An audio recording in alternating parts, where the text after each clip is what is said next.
deadly riots over the government's plan to avoid defaulting on its loans. Is that the unemployment keeps rising, and it has to keep rising just because you have an excess supply of goods, which is this is all borrowed money that our and that debt is owned by banks in other countries. It's been over last M-O-N-E-Y, in the form of a convenient personal loan. A filter cigarette that delivers the taste, and 45 malt liquor. Are you hot? Quite some time ago, by a second, America is sponsoring I first learned it from my grandmother. Now, my grandmother was a wonderful person. She taught me how to play the game Monopoly. She understood that the name of the game is to acquire. She would accumulate everything she could, and eventually she became the master of the board. And then she would always say the same thing to me. She'd look at me and she'd say, "One day, you'll learn to play the game." One summer, I played Monopoly almost every day, all day long. And that summer, I learned to play the game. I came to understand the only way to win is to make a total commitment to acquisition. I came to understand that money and possessions, that's the way that you keep score. And by the end of that summer, I was more ruthless than my grandmother. I was ready to bend the rules if I had to win that game. And I sat down with her to play that fall.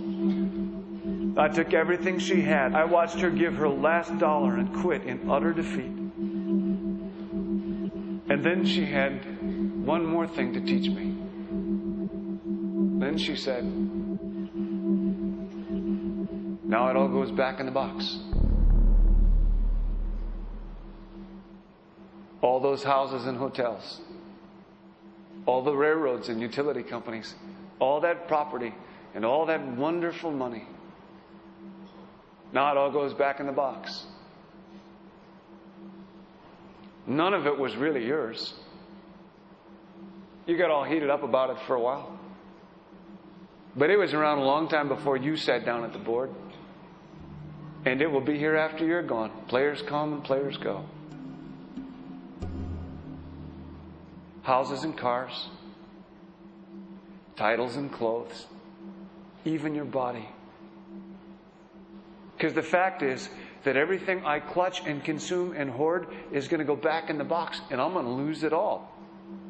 You have to ask yourself, when you finally get the ultimate promotion, when you've made the ultimate purchase, when you buy the ultimate home, when you have stored up financial security and climbed the ladder of success to the highest rung you can possibly climb it, and the thrill wears off, and it will wear off, then what? How far do you have to walk down that road before you see where it leads? Surely you understand, it'll never be enough. So you have to ask yourself the question, what matters?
was a young man growing up in New York City, I refused to pledge allegiance to the flag.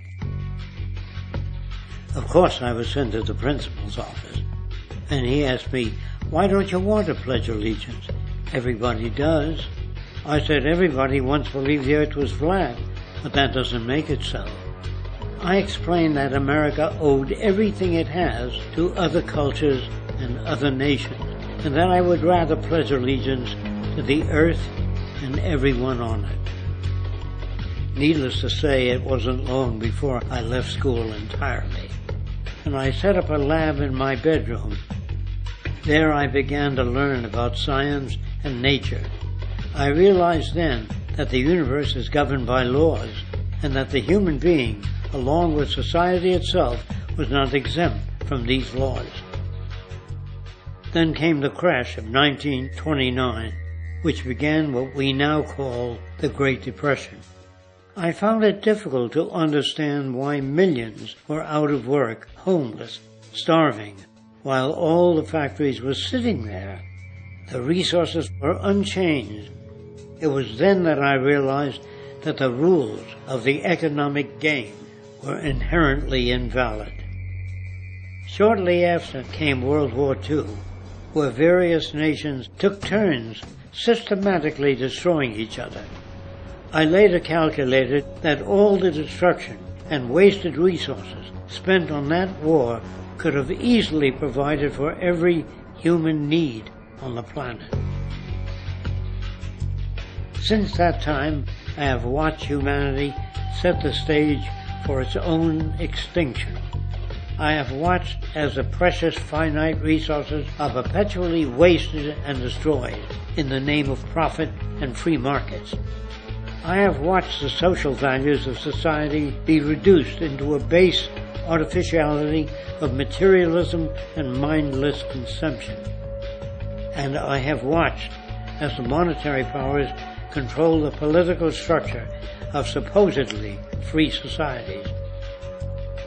I'm 94 years old now, and I'm afraid my disposition is the same as it was 75 years ago.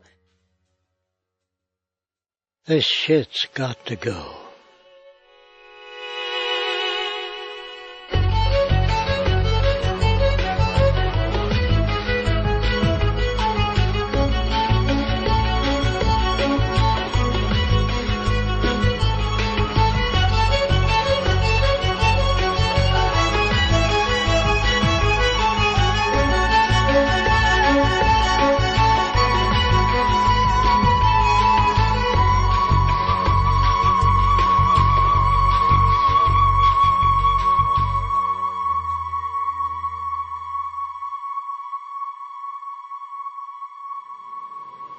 So you're a scientist, and somewhere along the way, hammered into your head is the inevitable nature versus nurture, and that's at least up there with Coke versus Pepsi or Greeks versus Trojans.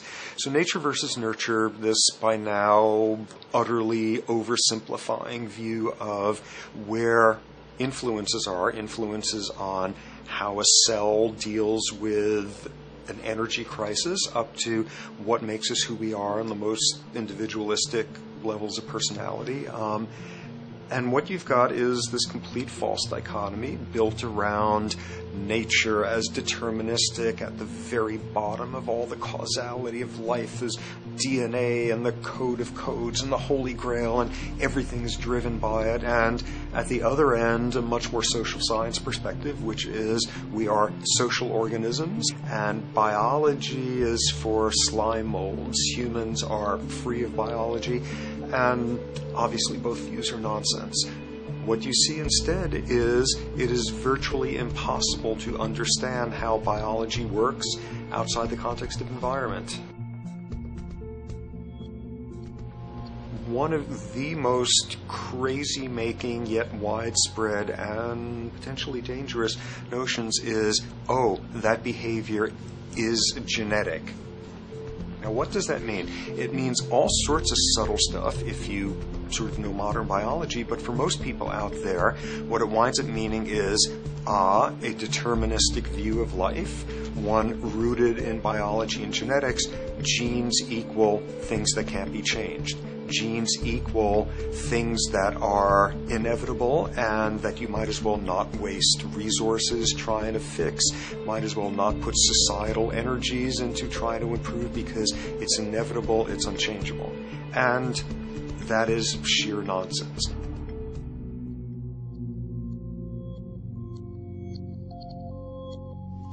It is widely thought that conditions like ADHD are genetically programmed, conditions like schizophrenia are genetically programmed.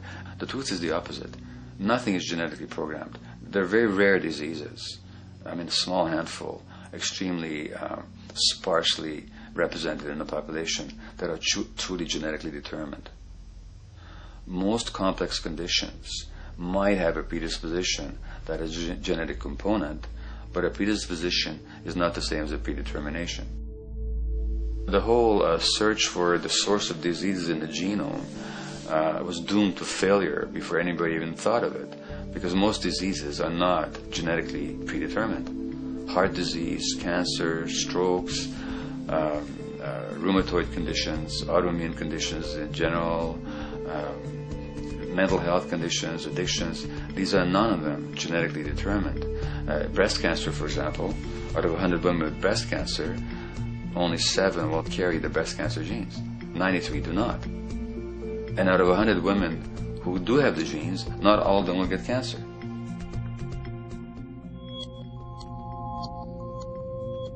Genes are not just things that make us behave in a particular way regardless of our environment. Genes give us different ways of responding to our environment. And in fact, it looks as if some of the early childhood influences of a kind of child rearing affects gene expression, actually turning on and off different genes to put you on a different developmental track, which may suit the kind of world you've got to deal with. So, for example, a study done in Montreal with suicide victims looked at autopsies of the brains of these people. And it turned out that if a suicide victim, these are usually young adults, had been abused as children, the abuse actually caused a genetic change in the brain that was absent in the brains of people who had not been abused. That's an epigenetic effect. Epi means on top of, so that the epigenetic influence is what happens environmentally to either activate or deactivate certain genes. In New Zealand, there's a study that was done in a town called Dunedin, in which a few thousand individuals were studied from birth up to into their 20s. What they found was that they could identify a genetic mutation, an abnormal gene, which did have some relation to the predisposition to commit violence, but only if the individual had also been subjected to severe child abuse. In other words, a child with this abnormal gene would be no more likely to be violent than anybody else, and in fact they actually had a lower rate of violence than people with normal genes, as long as they weren't abused as children. Great additional example of the ways in which genes are not be-all, end-all. Fancy technique where you can take a specific gene out of a mouse. That mouse and its descendants will not have that gene. You have knocked out that gene. So there's this one gene that codes for a protein that has something to do with learning and memory. And this fabulous demonstration, knock out that gene, and you have a mouse that doesn't learn as well. Ooh, a genetic basis for intelligence. What was much less appreciated in that landmark study that got picked up by the media left and right is take those genetically impaired mice and raise them in a much more enriched, stimulating environment than your normal mice in a lab cage, and they completely overcame that deficit. So when one says in a contemporary sense that, oh, this behavior is genetic, to the extent that that's even a valid sort of phrase to use, what you're saying is there is a genetic contribution to how this organism responds to environment. Genes may influence the readiness with which an organism will deal with a certain environmental challenge. That's not the version most people have in their minds. And not to be too soapboxing, but run with the old sort of version of it's genetic, and it's not that far from a history of eugenics and things of that sort. It's a widespread misconception, and it's a potentially fairly dangerous one. One reason that the sort of biological explanation for violence, one reason that hypothesis is potentially dangerous, it's not just misleading, it can really do harm, is because if you believe that, you could very easily say, well, there's nothing we can do to change the predisposition people have to becoming violent. All we can do if somebody becomes violent is punish them, lock them up or execute them. But we don't need to worry about changing the social environment or the social preconditions that may lead people to become violent, because that's irrelevant. The genetic argument allows us the luxury of ignoring past and present historical and social factors. And in the words of Louis Menand, he wrote in the New Yorker, very astutely, he said, "It's all in the genes, an explanation for the way things are that does not threaten the way things are. Why should someone feel unhappy or engage in antisocial behavior when that person is living in the freest and most prosperous nation on earth? It can't be the system. There must be a flaw in the wiring somewhere," which is a good way of putting it. So the genetic argument is simply a cop-out, which allows us to ignore the social and economic and political factors that in fact underlie many troublesome behaviors.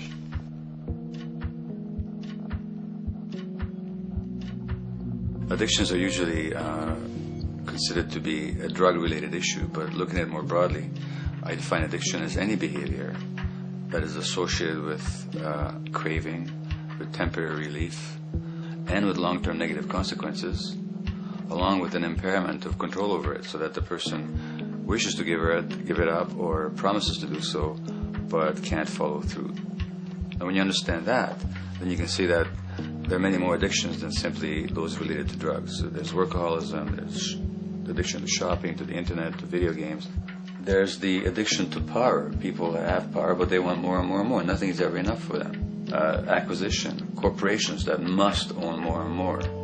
The addiction to oil, or at least to the wealth and to the products made accessible to us by oil. Look at the negative consequences on the environment. We're destroying the very earth that we inhabit for the sake of that addiction. Now, these addictions are far more devastating in their social consequences than the cocaine or heroin habits of my downtown East Side patients. Yet they're rewarded and considered to be respectable. The tobacco company executive that shows a higher profit will get a much bigger reward. He doesn't face any negative consequences legally or otherwise. In fact, he's a respected member of the board of several other corporations. But tobacco smoke-related diseases kill 5.5 million people around the world every year. In the United States, they kill 400,000 people a year. And these people are addicted to what? To profit. To such a degree are they addicted that they're actually in denial about the impact of their activities, which is typical for addicts, is denial. And that's a respectable one. It's respectable to be addicted to profit no matter what the cost. So what is acceptable and what is respectable is a highly arbitrary phenomenon in our society. And it seems like the greater the harm, the more respectable the addiction.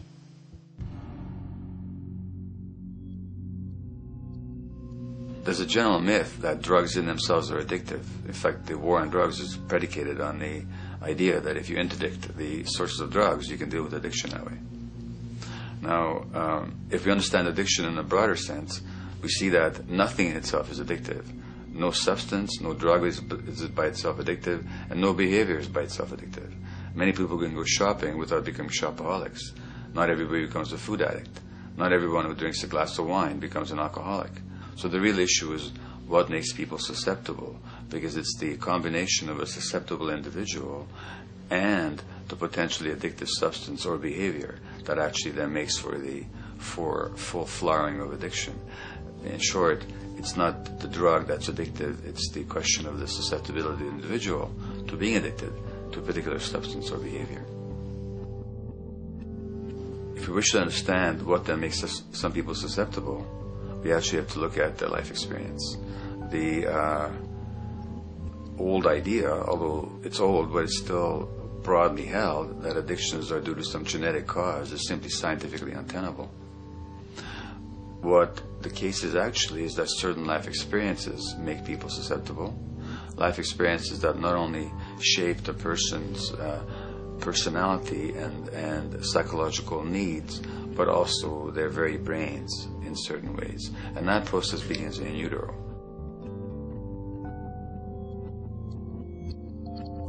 It's been shown, for example, that if you stress mothers during pregnancy, their children are more likely to have traits that predispose them to addictions.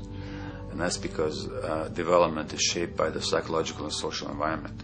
So the biology of human beings is very much affected by and programmed by their life experiences beginning in utero. Environment does not begin at birth. Environment begins as soon as you have an environment. As soon as you are a fetus, you are subject to whatever information is coming through mom's circulations, hormones, levels of nutrients. Great landmark example of this, something called the Dutch hunger winter. 1944, Nazis occupying Holland. For a bunch of reasons, they decide to take all the food and divert it to Germany. For 3 months, everybody there is starving. Tens of thousands of people starve to death. What the Dutch hunger winter effect is, if you were a second or third trimester fetus during the starvation, your body learned something very unique during that time. As it turns out, second, third trimester, something that your body is going about trying to learn about the environment is, well, how menacing of a place is it out there? How plentiful? How much nutrients am I getting by way of mom's circulation? Be a fetus who is starving during that time, and your body programs forever after to be really, really, really stingy with your sugar and fat, and what you do is you store every bit of it. Be a Dutch hunger winter fetus, and half a century later, everything else being equal, you are more likely to have high blood pressure, obesity, or metabolic syndrome. That is environment coming in a very unexpected place. You can stress animals in a laboratory when they're pregnant, and their offspring will be more likely to use cocaine and alcohol as adults. You can stress human mothers. For example, in a British study, women who are abused in pregnancy will have higher levels of the stress hormone cortisol in their placenta at birth, and their children are more likely to have conditions that predispose them to addictions by age 7 or 8. So in utero stress already prepares the ground for all kinds of mental health issues. Israeli study done prior on children born to mothers who were pregnant prior to the onset of the 1967 war. These women, of course, are very stressed, and their offspring have a higher incidence of schizophrenia than the average cohort. So there's plenty of evidence now that prenatal effects have a huge impact on the developing human being.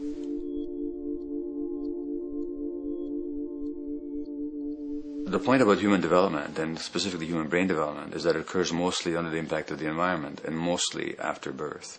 Now, if you compare us to a horse, which can run on the first day of life, we see that we are very undeveloped. We can't muster that much neurological coordination, balance, muscle strength, visual acuity until a year and a half, 2 years. And that's because the brain development that in the horse happens in the safety of the womb, in a human being has to happen after birth. And that has to do with simple evolutionary logic. As the head gets larger, which is what makes us into human beings, the burgeoning of the forebrain is what creates the human species, actually. At the same time, we walk on 2 legs, so our pelvis narrows to accommodate that. So now we have a narrower pelvis, a larger head. Bingo, we have to be born prematurely. And that means that the brain development that in other animals occurs in utero, in us occurs after birth. And much of that under the impact of the environment. And The concept of neural Darwinism simply means that the circuits that get the appropriate input from the environment will develop optimally, and the ones that don't will either not develop optimally or perhaps not at all. If you take a child with perfectly good eyes at birth and you put him in a dark room for 5 years, he'll be blind thereafter for the rest of his life, because the circuits of vision require light waves for their development. And without that, even the rudimentary circuits present and active at birth will atrophy and die, and new ones will not develop. There's a significant way in which early experiences shape adult behavior, and even and especially early experiences for which there's no recall memory. It turns out that there are two kinds of memory. There is explicit memory, which is recall. This is when you can call back facts, details, episodes, circumstances. But the structure in the brain, which is called the hippocampus, which encodes recall memory, it doesn't even begin to develop fully until a year and a half, and it's not fully developed until much later, which is why hardly anybody has any recall memory prior to 18 months. But there's another kind of memory, which is called implicit memory, which is in fact an emotional memory, where the emotional impact and the interpretation that the child makes of those emotional experiences is ingrained in the brain in the form of nerve circuits ready to fire without specific recall. So to give you a clear example, people who are adopted have a lifelong sense of rejection very often. They can't recall the adoption, they can't recall the separation of a birth mother, because there's nothing there to recall with. But the emotional memory of separation and rejection is deeply embedded in their brains. Hence, they're much more likely to experience a sense of rejection and a great emotional upset when they perceive themselves as being rejected than other people. That's not unique to people who are adopted, but it's particularly strong in them because of this function of implicit memory. People who are addicted, given that they, according to all the research literature, certainly in my experience, the hardcore addicts virtually were all significantly abused as children or suffered severe emotional loss. Their emotional or implicit memories are those of a world that's not safe and not helpful, caregivers who are not to be trusted, and relationships that are not safe enough to open up to vulnerably. And hence their responses tend to be to keep themselves separate from really intimate relationships, not to trust caregivers, doctors, and other people who are trying to help them, and generally see the world as an unsafe place. And that's strictly a function of implicit memory, which sometimes has to do with incidents they don't even recall.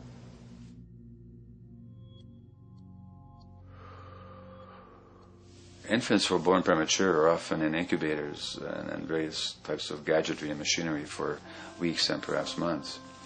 It's now known that if these children are touched and stroked on the back for just 10 minutes a day, that promotes their brain development. So human touch is essential for development. And in fact, infants who are never picked up will actually die. That's how much of a fundamental need being held is to human beings. In our society, there's an unfortunate tendency to tell parents not to pick up their kids, not to hold them, not to pick up babies who are crying for fear of spoiling them, or to encourage them to sleep through the night. You don't pick them up, which is just the opposite of what the child needs. And these children might go back to sleep because they give up and their brains just shut down as a way of defending against the vulnerability of being abandoned really by their parents. But their implicit memories will be that of a world that doesn't give a damn. A lot of these differences are structured very early in life. In a way, if you like, the parental experience of adversity, how tough life is or how easy it is passed on to children, whether through maternal depression or parents being bad-tempered with their kids because they've had a hard day or just being too tired at the end of the day. And these have very powerful effects, programming children's development, which we know a lot about now. But that's early sensitivity isn't just an evolutionary mistake. It exists again in many different species. Even seedlings, there's an early adaptive process to the kind of environment they're growing up in. But for humans, the adaptation is to the quality of social relations.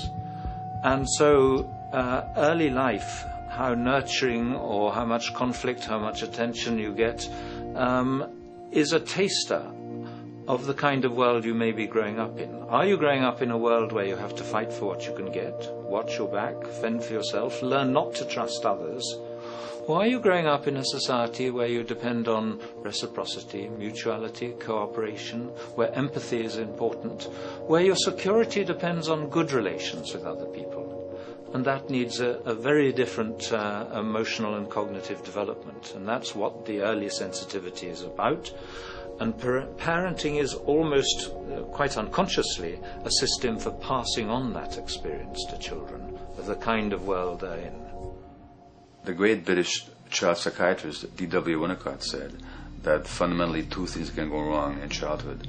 One is when things happen that shouldn't happen, and then things that should happen but don't. And the first category is the traumatic and abusive and abandonment experiences of my downtown East Side patients and of many addicts. That's what shouldn't happen but did.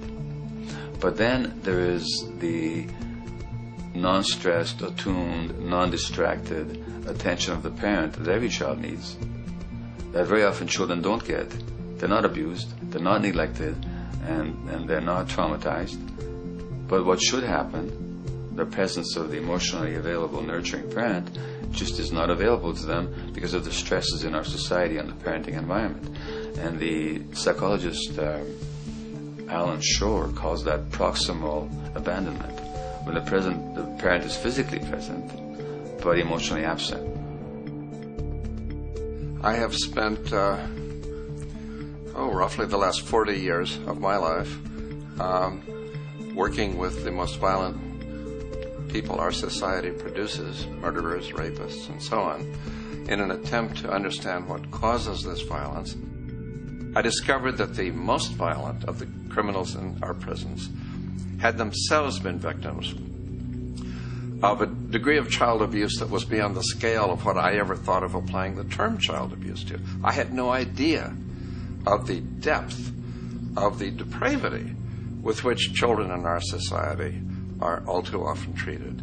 The most violent people I saw were themselves the survivors of their own attempted murder, often at the hands of their parents or other people in their social environment, or were the survivors of family members who'd been killed, their closest family members, by other people. The Buddha argued that everything depends on everything else. He says the one contains the many and the many contains the one. That you can't understand anything in isolation from its environment. The leaf contains the sun, the sky, and the earth, obviously. This has not been shown to be true, of course, all around, and specifically when it comes to human development. The modern scientific term for it is the biopsychosocial nature of human development, which says that the biology of human beings depends very much on their interaction with the social and psychological environment. And specifically, the psychiatrist and researcher Daniel Siegel at the University of California, Los Angeles, UCLA, has coined the phrase interpersonal neurobiology, which means to say that the way that our nervous system functions depends very much on our personal relationships. In the first place with the parenting caregivers, and in the second place with other important attachment figures in our lives, and in the third place with our entire culture. So that you can't separate the neurological functioning of a human being from the environment in which he or she grew up in and continues to exist in. And this is true throughout the life cycle. It's particularly true when you're dependent and helpless and your brain is developing, but it's true even in adults and even at the end of life. Human beings have lived in almost every kind of society, from the most egalitarian, hunting and gathering societies seem to have been very egalitarian, for instance, based on food sharing, gift exchange. Small bands of people living predominantly off of foraging, but a little bit of hunting. Predominantly among people you have at the least known your entire life, if not surrounded by third cousins or closer, in a world in which there is a great deal of fluidity between different groups, in a world in which there is not a whole lot in terms of material culture. This is how humans have spent most of their hominid history. And no surprise, that makes for a very different world. One of the things you get as a result of that is far less violence. Organized group violence is not something that occurred at that time of human history, and that seems quite clear. So where did we go wrong? Violence is not universal. It's not symmetrically distributed throughout the human race. There is a huge variation in the amount of violence in different societies. There are some societies that have virtually no violence. There are others that destroy themselves. Some of the Anabaptist religious groups that are complete, strict pacifists, like the Amish, the Mennonites, the Hutterites. Among some of these groups, the Hutterites, there are no recorded cases of homicide. During our major wars, like World War II, where people were being drafted, they would refuse to serve in the military. They would go to prison rather than serve in the military. In the kibbutzim in Israel, the level of violence is so low that the criminal courts there will often send violent offenders, people who've committed crimes, to live on the kibbutzim in order to learn how to live a nonviolent life, because that's the way people live there. So we are amply shaped by society. Our societies, in the broader sense, including our theological, our metaphysical, our linguistic influences, etc., our societies help shape us as to whether or not we think life is basically about sin or about beauty, whether the afterlife will carry a price for how we live our lives or if it's irrelevant. In a broad sort of way, different large societies could be termed as individualistic or collectivist, and you get very different people and different mindsets, and I suspect different brains coming along with that. We in America are in one of the most individualistic of societies, and capitalism being a system that allows you to go higher and higher up a potential pyramid, and the deal is it comes with fewer and fewer safety nets. By definition, the more stratified a society is, the fewer people you have as peers, the fewer people with whom you have symmetrical, reciprocal relationships, and instead all you have are differing spots and endless hierarchies. And a world in which you have few reciprocal partners is a world with a lot less altruism.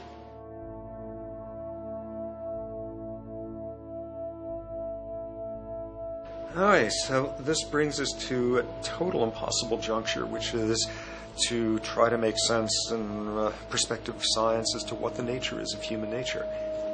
You know, on a certain level, the nature of our nature is not to be particularly constrained by our nature. We come up with more social variability than any species out there, more systems of belief, of styles of family structures, of ways of raising children. The capacity for variety that we have is extraordinary. In a society which is predicated on competition and really very often the ruthless exploitation of one human being by another, the profiteering of other people's problems, and very often the creation of problems for the purpose of profiteering, the ruling ideology will very often justify that behavior by appeals to some fundamental and unalterable human nature. So the myth in our society is that people are competitive by nature, and that they're individualistic, and that they're selfish. The real reality is quite the opposite. We have certain human needs. The only way that you can talk about human nature concretely is by recognizing that there's certain human needs. We have a human need for companionship and for close contact, to be loved, to be attached to be accepted, to be seen, to be received for who we are. If those needs are met, we develop into people who are compassionate and cooperative and who have empathy for other people. So the opposite that we often see in our society is in fact the distortion of human nature, precisely because so few people have their needs met. So yes, you can talk about a human nature, but only in the sense of basic human needs that are instinctively evoked, or I should say certain human needs that lead to certain traits if they are met, and a different set of traits if they're denied. So, When we recognize the fact that the human organism, which has a great deal of adaptive flexibility, allowing us to survive in many different conditions, is also rigidly programmed for certain environmental requirements or human needs, a social imperative begins to emerge. Just as our bodies require physical nutrients, the human brain demands positive forms of environmental stimulus at all stages of development, while also needing to be protected from other negative forms of stimulus. And if things that should happen do not, or if things that shouldn't happen do, it is now apparent that the door can be opened for not only a cascade of mental and physical diseases, but many detrimental human behaviors as well. So as we turn our perspective now outward and take account for the state of affairs today, we must ask the question, is the condition we have created in the modern world actually supporting our health? Is the bedrock of our socioeconomic system acting as a positive force for human and social development and progress? Or is the foundational gravitation of our society actually going against the core evolutionary requirements needed to create and maintain our personal and social well-being?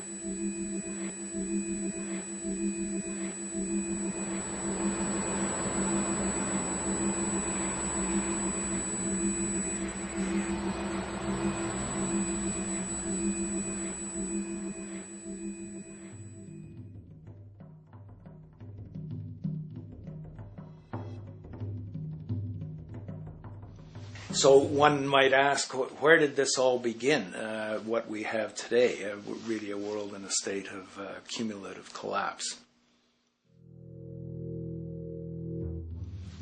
You get it started with John Locke. And John Locke introduces property, and he has three provisos for just private right and property. And the three provisos are that there must be enough left over for others, and that you must not let it spoil, and that you, most of all, must mix your labor with it. It seems justified. You mix your labor with the world, then you're entitled to the product, and as long as there's enough left over for others, and as long as it doesn't spoil, you don't allow anything to go to waste, that's okay. Well, he spends a long time of his famous treatise of government, and it's since been the canonical text for economic and political and legal understanding. Is still a classic text of study. Well, what he did is, after he gives the provisos, and you're almost thinking at the time whether you're for private property or not, he's given a very good and plausible and powerful defense of private property here. Well, he drops them. He drops them like that, right in one sentence. He says, well, once the introduction of money came in by men's tacit consent, then it became, and he doesn't say all the provisos are canceled, erased, but that's what happens. So now we have not product and your property earned by your own labor. Oh no, money buys labor now. There's no longer a consideration of whether there's enough left over for others. There's no longer a consideration of whether it spoils, because he says, well, money's like silver and gold can't spoil, therefore monies can't be responsible for waste, which is ridiculous. We're not talking about money and silver. We're talking about what its effects are. It's one non sequitur after another. Just the most startling logical legerdemain that he gets away with here. But it fits the interests of capital owners. Then Adam Smith comes along, and what he adds is the religion to this. Locke started with God made it all this way. This is God's right. And now we get also with Smith coming along. He says it's not only God's, he's not saying this, but this is what's happening philosophically in principle. He's saying it's not only a question of private property. That's all now presupposed as given. And that there's money investors that buy labor given. That there's no limit to how much they can buy of other men's labor, how much they can accumulate, how much inequality. That's all given now. And so he comes along, and what his big idea is, and again, it's just introduced in parentheses, en passant. You know, when people put out the goods for sale and others, the supply, and other people buy them with the demand and so forth, how do we have supply equaling demand or demand equaling supply? How can they come into equilibrium? And that is one of the central notions of economics, is how do they come into equilibrium? And he says it's the invisible hand of the market that brings them into equilibrium. So now we have God is actually immanent. He just didn't give the rights to property and how, all its wherewithal and its natural rights of doing all that Locke said. Now we have the system itself as God. In fact, Smith says, when he talks, and you'll never find this quote again, I have to read the whole of the Inquiry into the Wealth of Nations. He says, the scantiness of subsistence sets limits to the reproduction of the poor, and that nature can deal with this in no other way than elimination of their children. So he anticipated evolutionary theory in the worst sense. This is well before Darwin. And so he called them the race of laborers. So you can see there was inherent racism built in here. There was an inherent acceptance, life blindness to kill innumerable children. And he thought, well, that's the invisible hand making supply meet demand and demand meet supply. So see how wise God is. So you can see a lot of the really very life-destructive eco-genocidal things that are going on now have, in a way, a thought gene back in Smith too. When we reflect on the original concept of the so-called free market capitalist system, as initiated by early economic philosophers such as Adam Smith, we see that the original intent of a market was based around real, tangible, life-supporting goods for trade. Adam Smith never fathomed that the most profitable economic sector on the planet would eventually be in the arena of financial trading or so-called investment, where money itself is simply gained by the movement of other money in an arbitrary game which holds zero productive merit to society. Yet, regardless of Smith's intent, the door for such seemingly anomalous advents was left wide open by one fundamental tenet of this theory. Money is treated as a commodity in and of itself. Today, in every economy of the world, regardless of the social system they claim, money is pursued for the sake of money and nothing else. The underlying idea, which was mysteriously qualified by Adam Smith with his religious declaration of the invisible hand, is that the narrow, self-interested pursuit of this fictional commodity will somehow magically manifest human and social well-being and progress. The reality is that the monetary incentive interest, or what some have termed the money sequence of value, has now completely decoupled from the foundational life interest, which could be termed the life sequence of value. What has happened is that there's a complete confusion in economic doctrine between those two sequences. They think that the money sequence of value delivers the life sequence of value, and that's why they say if more goods are sold, if GDPs rise and so forth, therefore there'll be more well-being, enhanced well-being. We take the GDP to be basically our indicator of social health. Well, there you see the confusion. It's talking about money sequences of value, that is all the receipts, all the revenues that are derived from selling goods, and they're confusing that with life reproduction, so that you have built right into this thing from the beginning is a complete conflation of the money and life sequences of value. So we're dealing with a kind of structured delusion that becomes more and more deadly as the money sequence decouples from producing anything at all. So it's a system disorder, and the system disorder seems to be fatal.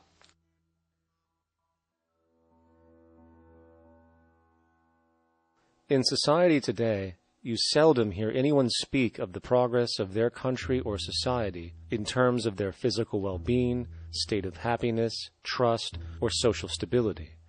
Rather, the measures are presented to us through economic abstractions. We have the gross domestic product, the consumer price index, the value of the stock market, rates of inflation, and so on. But does this tell us anything of real value as to the quality of people's lives? No, all these measures have to do with the money sequence itself and nothing more. For example, the gross domestic product of a country is a measure of the value of goods and services sold. This measure is claimed to correlate to the standard of living of a country's people. In the United States, healthcare accounted for over 17% of GDP in 2009, amounting to over $2.5 trillion spent, hence creating a positive effect on this economic measure.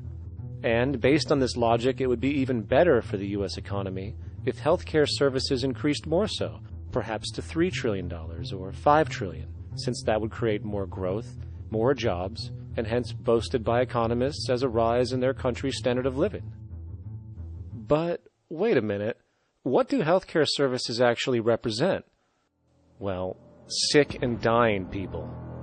That's right, the more unhealthy people there are in America, the better the economy. Now, that is not an exaggeration or a cynical perspective. In fact, if we step back far enough, you will realize that the GDP not only doesn't reflect real public or social health on any tangible level, it is, in fact, mostly a measure of industrial inefficiency and social degradation. And the more you see it rise, the worse things are becoming with respect to personal, social, and environmental integrity. You have to create problems to create profit. There is no profit under the current paradigm in saving lives, putting balance on this planet, having justice and peace or anything else. There's just no profit there.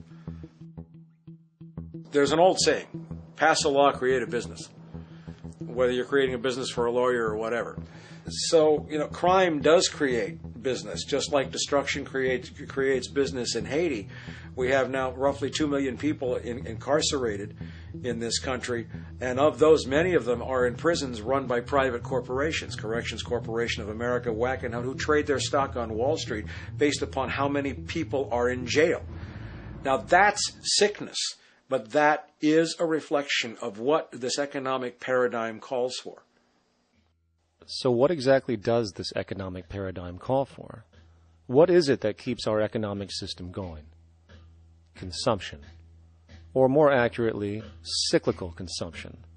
When we break down the foundation of classic market economics, we are left with a pattern of monetary exchange that simply cannot be allowed to stop or even substantially slowed, if the society as we know it is to remain operational. There are three main actors on the economic stage: the employee, the employer, and the consumer. The employee sells labor to the employer for income. The employer sells its production services and hence goods to the consumer for income. And the consumer, of course, is simply another role of the employer and employee, spending back into the system to enable the cyclical consumption to continue. In other words, the global market system is based on the assumption that there will always be enough product demand in society to move enough money around at a rate which can keep the consumption process going. And the faster the rate of consumption, the more so-called economic growth is assumed, and so the machine goes. But hold on, I thought an economy was meant to, economize? Doesn't the very term have to do with preservation and efficiency and a reduction of waste? So how does our system, which demands consumption and the more the better, efficiently preserve or economize at all? Well, it doesn't. The intent of the market system is, in fact, the exact opposite of what a real economy is supposed to do, which is efficiently and conservatively orient the materials for production and distribution of life-supporting goods. We live on a finite planet with finite resources, where, for example, the oil we utilize took millions of years to develop, where the minerals we use took billions of years to develop. So, having a system that deliberately promotes the acceleration of consumption for the sake of so-called economic growth is pure ecocidal insanity. Absence of waste, that's what efficiency is. Absence of waste. This system is more wasteful than all the other existing systems in the history of the planet. Every level of life organization and life system is in a state of crisis and challenge and decay or collapse. No peer-reviewed journal in the last 30 years will tell you anything different. That is that every life system is in decline, as well as social programs, as well as our water access. Try to name any means of life that isn't threatened and in danger. You can't. There really isn't one, and that's very, very despairing.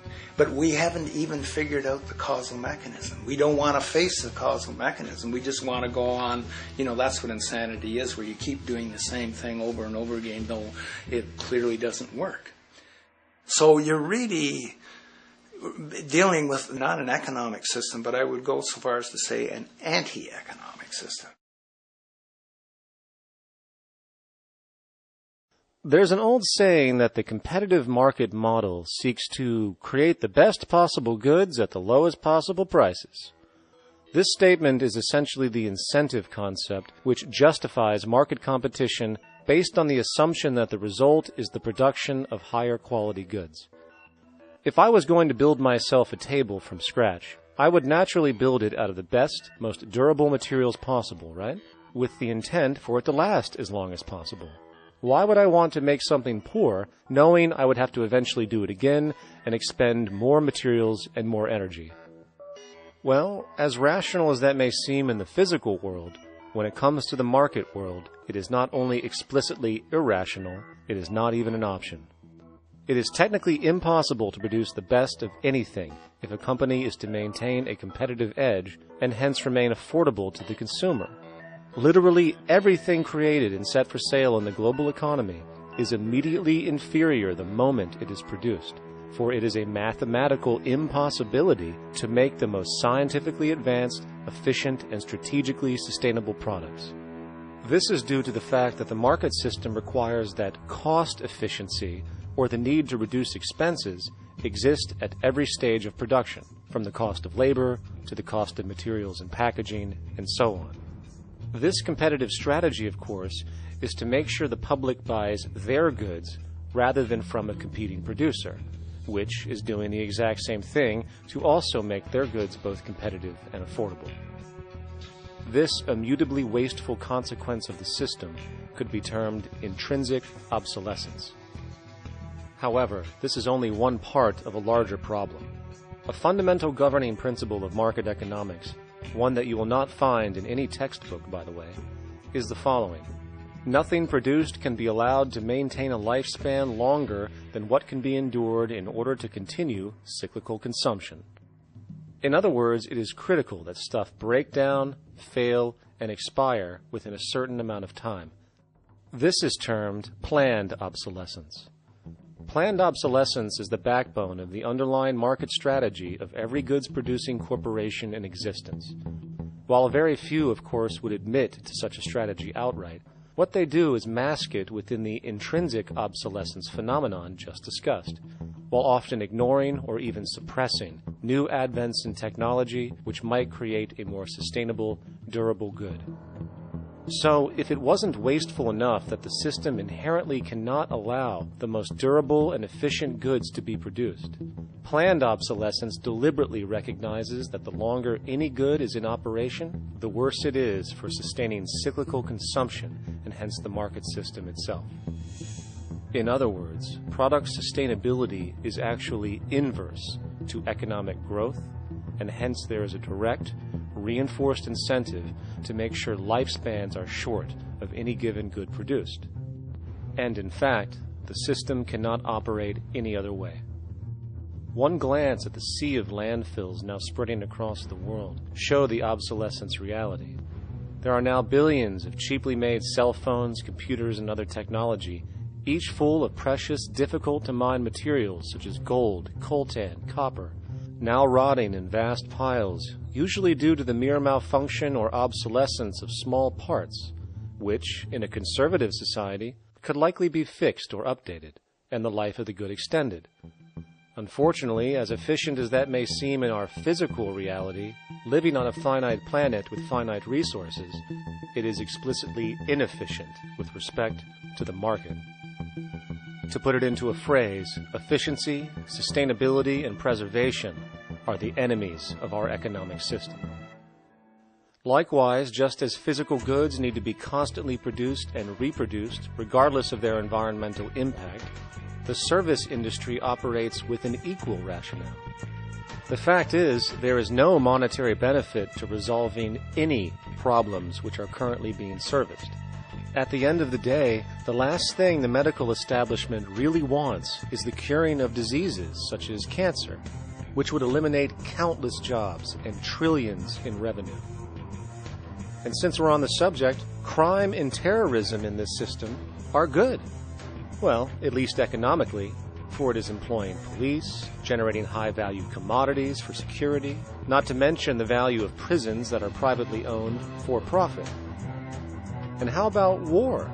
The war industry in America is a huge driver of GDP, one of the most profitable industries, producing weapons of death and destruction.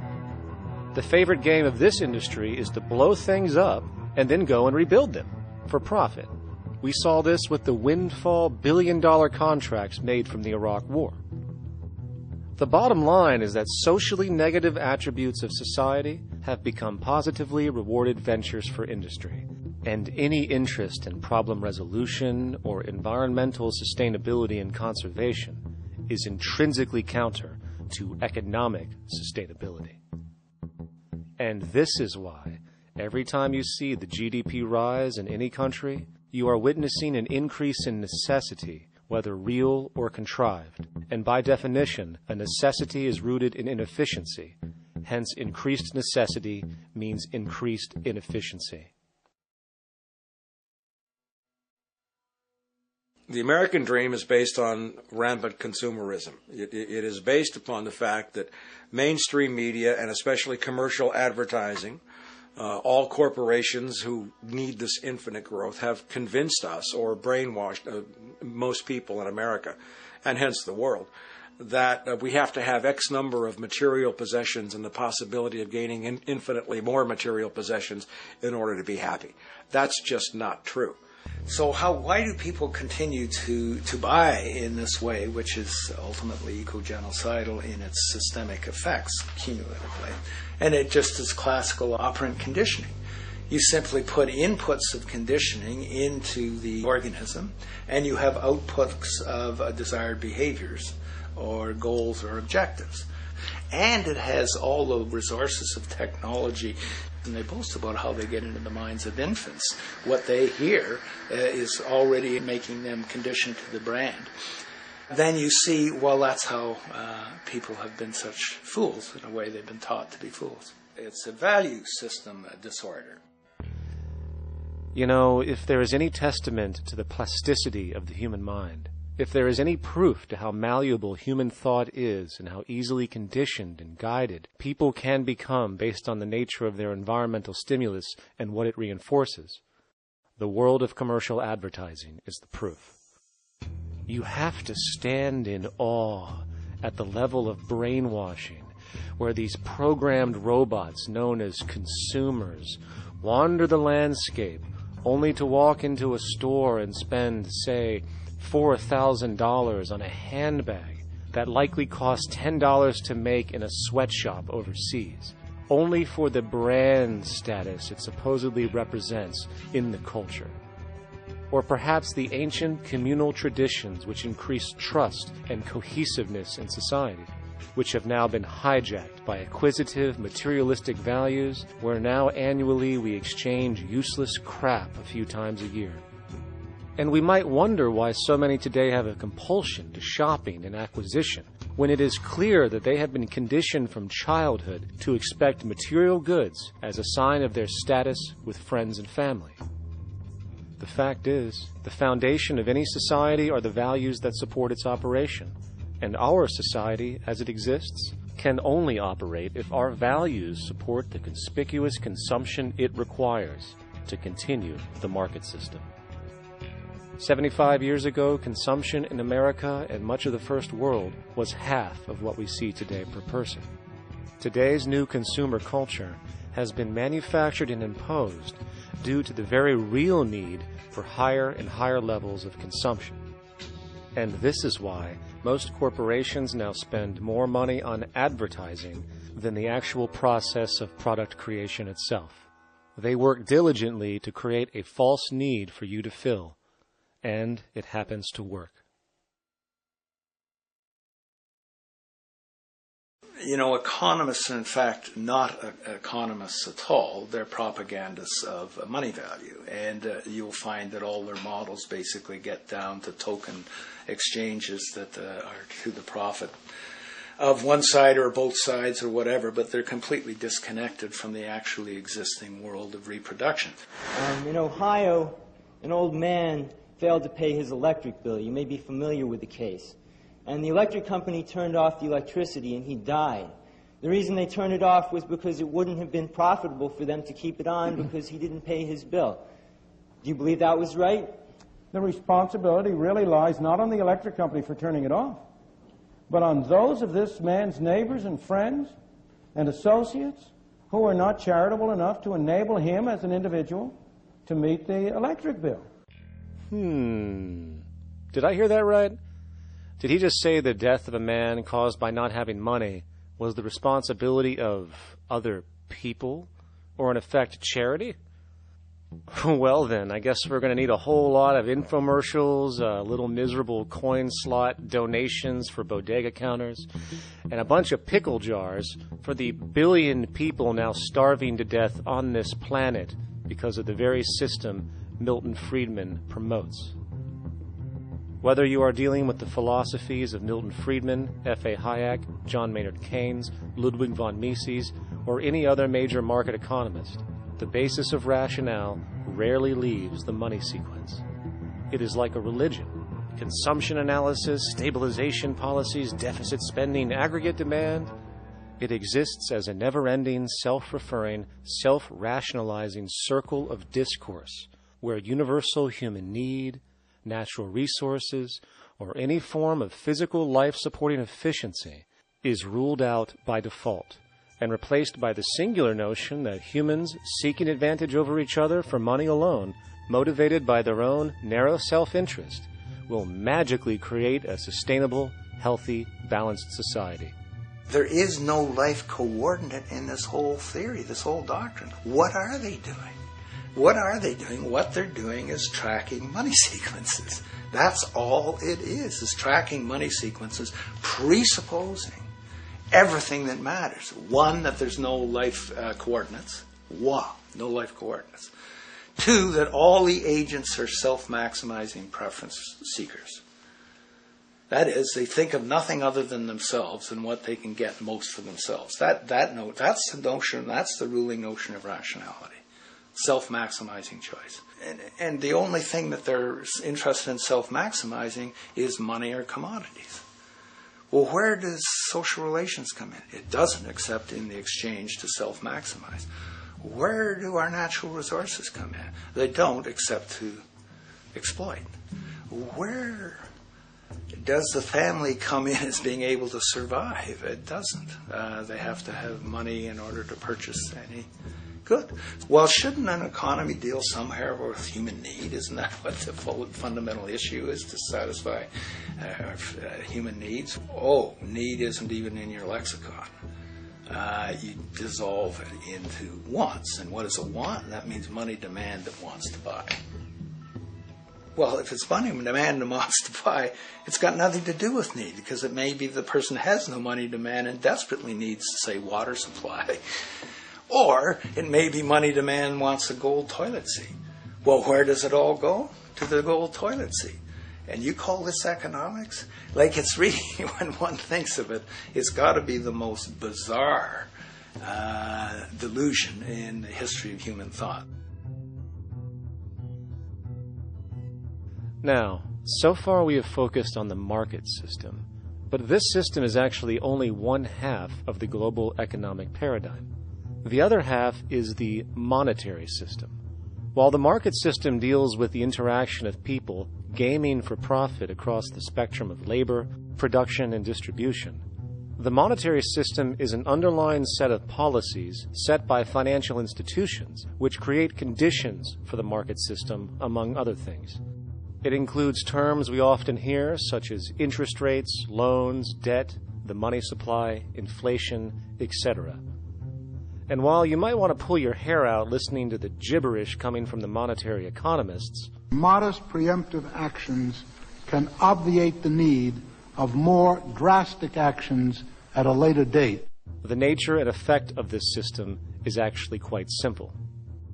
Our economy has, or the global economy, has three basic things that govern it. One is fractional reserve banking, banks printing money out of nothing. It's also based upon compound interest. When you borrow money, you have to pay back more than you borrowed, which means that you, in effect, create money out of thin air, again, which has to be serviced by creating still more money. We live in an infinite growth paradigm. The economic paradigm we live in now is a Ponzi scheme. It's nothing grows forever. It's not possible. As a great psychologist James Hillman wrote, the only thing that grows in a human body after a certain age is cancer. It's not just the amount of money that has to keep growing, it's the amount of consumers. Consumers to borrow money at interest to generate more money, and obviously that's not possible on a finite planet. People are basically vehicles to just create money, which must create more money to keep the whole thing from falling apart, which is what's happening right now. There are really only two things anyone needs to know about the monetary system. 1. All money is created out of debt.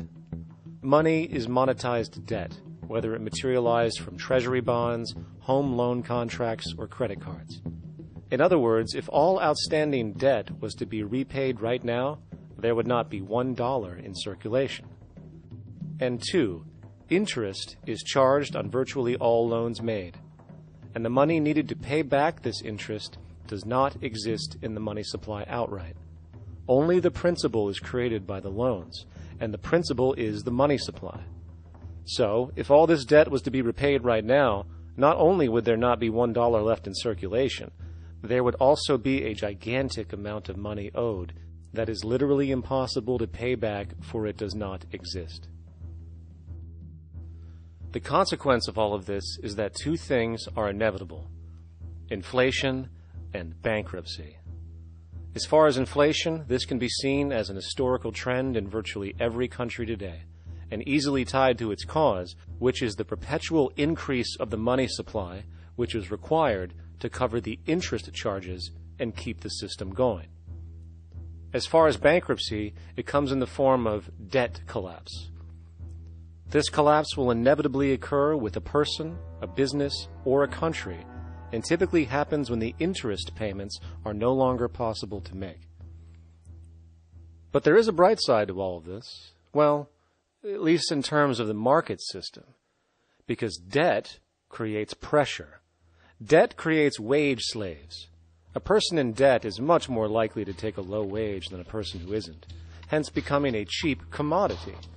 So it's great for the corporations to have a pool of people that have no financial mobility. But hey, that same train of thought also goes for entire countries. The World Bank and the International Monetary Fund, which mostly serve as proxies for transnational corporate interests, give gigantic loans to troubled countries at very high interest rates. And then, once the countries are deeply in the hole and can't pay, austerity measures are applied, the corporations swoop in, set up sweatshops, and take their natural resources. Now that's market efficiency. But wait, there's more. You see, there's this unique hybrid of the monetary and market system called the stock market, which rather than, actually produce anything real, they just buy and sell money itself. And when it comes to debt, you know what they do?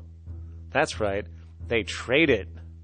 They actually buy and sell debt for profit, from credit default swaps and collateralized debt obligations for consumer debt, to complex derivative schemes used to mask the debt of entire countries, such as the collusion of investment bank Goldman Sachs in Greece, which nearly collapsed the entire European economy. So when it comes to the stock market and Wall Street, we have an entirely new level of insanity born out of the money sequence of value. All you need to know about markets was written in an editorial in the Wall Street Journal a couple of years ago. It was called Lessons of the Brain-Damaged Investor. And in this editorial, they explain why people with slight brain damage do better as investors than people with normal brain functionality. Why? Because the slightly brain-damaged person has no empathy. And that's the key. If you don't have any empathy, you do well as an investor. And so Wall Street breeds people who have no empathy. To go in there and to make decisions and make trades that they have no compunction about and no thought whatsoever as to what they're doing might affect their fellow human being. So they breed these robots, these people who have no souls. And since they don't even want to pay these people anymore, they're now breeding robots, real algorithmic traders. Goldman Sachs in the high-frequency trading scandal. They put a computer next to the exchange, the New York Stock Exchange. This computer, this co-located computer, as they call it, it front-runs all the trades on the exchange, and it hits the exchange with volumes of orders in ways that scalp pennies and nickels away from the exchange. It's like they're siphoning money all day long. They went one quarter last year, 30 or 60 straight days without a single down day and made millions of dollars every single day. Is that because, well, that's statistically impossible. When I worked on Wall Street, the way it works is everyone kicks upstairs the bribes. The brokers bribe to the office manager bribes to the regional sales manager bribes to the national sales manager. It's a common understanding. At Christmas, who gets the biggest bonus at Christmas in an average brokerage office? The compliance officer. The compliance officer sits there all day long. He's supposed to be making sure you don't violate any of the margin rules and you're complying with the law. Of course, yeah, to the extent that you can bribe the compliance officer, yeah, that's right, you are complying with the law. So as fraud has become the system, it's no longer a byproduct. It is the system. You know, it's like that old Woody Allen joke. He says, "Doctor, my brother thinks he's a chicken." And the doctor says, "Take a pill, and that should cure the problem." And he says, "No, doctor, you don't understand. We need the eggs."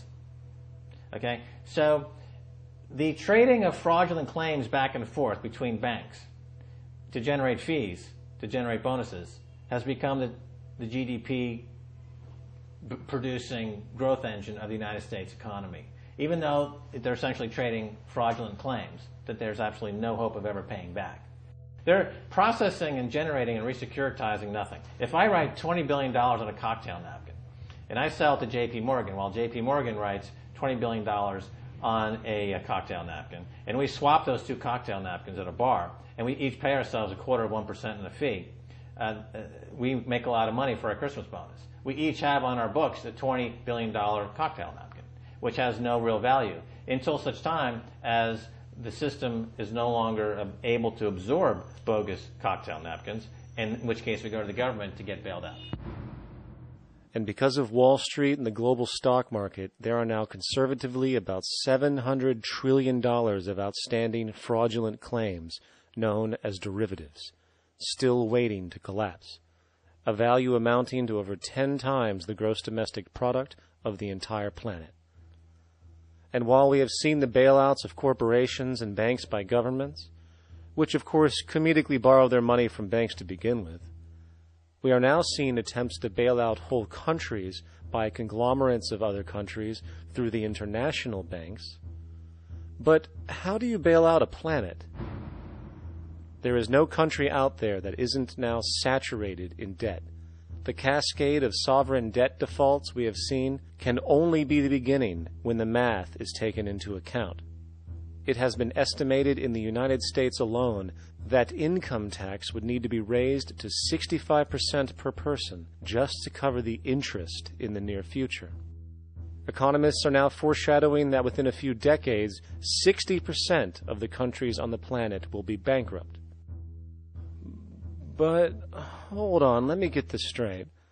The world is going bankrupt, whatever the hell that means, because of this idea called debt, which doesn't even exist in the physical reality. It's only part of a game that we've invented. And yet, the well-being of billions of people is now being compromised. Extreme layoffs, tent cities, accelerating poverty, austerity measures imposed, schools shutting down, child hunger, and other levels of familial deprivation, all because of this elaborate fiction. What are we, fucking stupid? Hey, Mars, my man. Help a brother out, huh? Grow up, kid.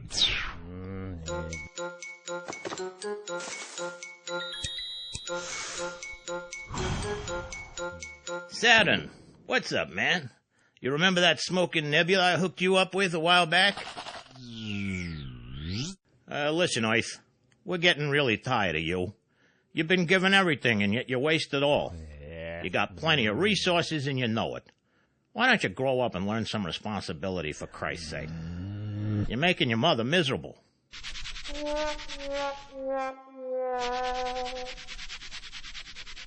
You're on your own, pal.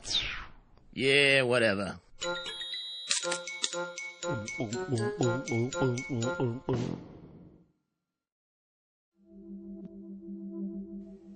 Now, all of this considered, from the waste machine known as the market system to the debt machine known as the monetary system, hence creating the monetary market paradigm which defines the global economy today, there is one consequence that runs through the entire machine: inequality.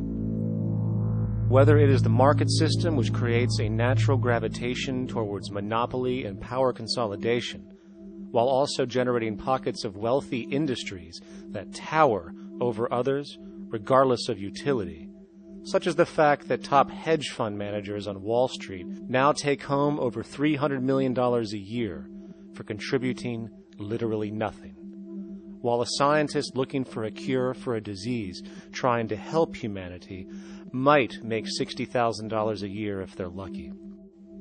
Or whether it is the monetary system, which has class division built right into its structure.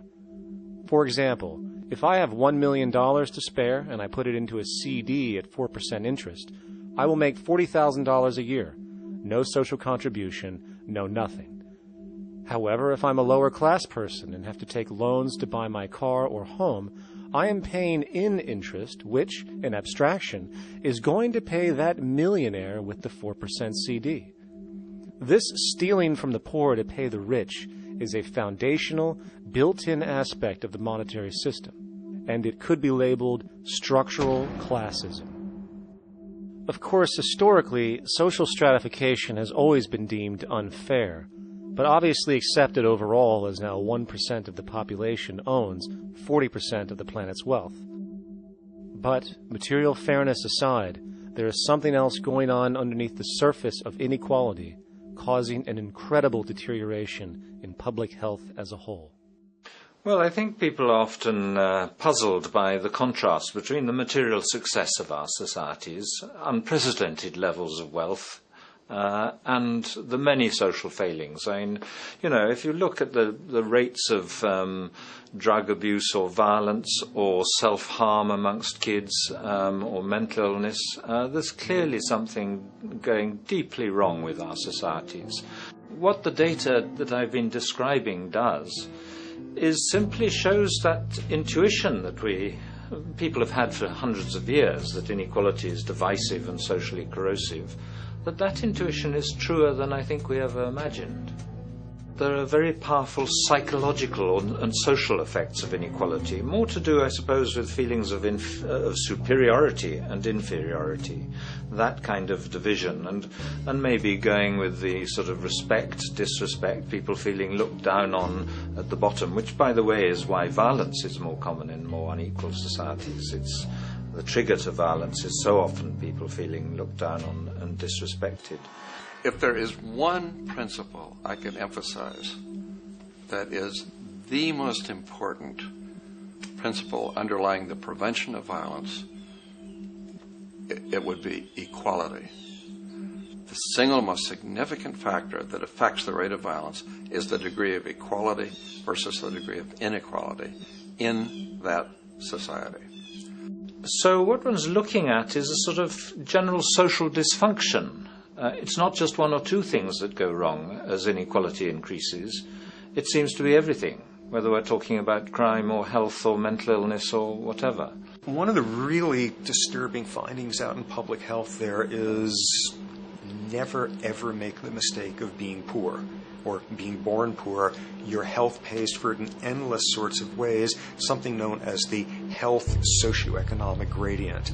As you move down from the highest strata in society in terms of socioeconomic status, every step down, health gets worse for umpteen different diseases. Life expectancy gets worse, infant mortality rate, everything you could look at. So a huge issue has been, why is it that this gradient exists? Totally simple, obvious answer, which is if you are chronically sick, you're not going to be very productive, so health causes drive socioeconomic differences. Not that in the slightest. On the very simple level that you could look at socioeconomic status of a 10-year-old, and that's going to predict something about their health decades later. So that's the direction of causality. Next one, what's it about? Oh, it's perfectly obvious. Poor people can't afford to go to the doctor. It's healthcare access. It's got nothing to do with that, because you see these same gradients in countries with universal healthcare, socialized medicine. Okay, next simple explanation. Oh, on the average, the poorer you are, the more likely you are to smoke, to drink, to all sorts of lifestyle risk factor stuff. Yeah, those contribute, but careful studies have shown that explains maybe about a third of the variability. So what's left? And what's left is having a ton to do with the stress of poverty. So the poorer you are, starting off being, the person who's $1 income behind Bill Gates, the poorer you are in this country, on the average, the worse your health is. This tells us something really important. The health connection with poverty, it's not about being poor, it's about feeling poor. Increasingly, we recognize that chronic stress is an important influence on health, but the most important sources of stress are the quality of social relations. And if there is anything that lowers the quality of social relations, it is the socioeconomic stratification of society. What science has now shown is that regardless of material wealth, the stress of simply living in a stratified society leads to a vast spectrum of public health problems. And the greater the inequality, the worse they become. Life expectancy, longer in more equal countries. Drug abuse, less in more equal countries. Mental illness, less in more equal countries. Social capital, meaning the ability of people to trust each other, naturally greater in more equal countries. Educational scores, higher in more equal countries. Homicide rates, less in more equal countries. Crime and rates of imprisonment, less in more equal countries. It goes on and on. Infant mortality, obesity, teen birth rate, less in more equal countries. And perhaps most interesting, innovation, greater in more equal countries, which challenges the age-old notion that a competitive, stratified society is somehow more creative and inventive. Moreover, a study done in the UK called the Whitehall Study confirmed that there is a social distribution of disease as you go from the top of the socioeconomic ladder to the bottom. For example, it was found that the lowest rungs of the hierarchy had a 4-fold increase of heart disease-based mortality compared to the highest rungs. And this pattern exists irrespective of access to health care. Hence, the worse a person's relative financial status, the worse their health is going to be on average. This phenomenon is rooted in what could be termed psychosocial stress, and it is at the foundation of the greatest social distortions plaguing our society today. Its cause, the monetary market system. Make no mistake, the greatest destroyer of ecology, the greatest source of waste and depletion and pollution, the greatest purveyor of violence, war, crime, poverty, animal abuse, and inhumanity, the greatest generator of social and personal neuroses, mental disorders, depression, anxiety, not to mention the greatest source of social paralysis, stopping us from moving into new methodologies for personal health, global sustainability, and progress on this planet, is not some corrupt government or legislation, not some rogue corporation or banking cartel, not some flaw of human nature, and not some secret hidden cabal that controls the world. It is, in fact, the socio-economic system itself at its very foundation.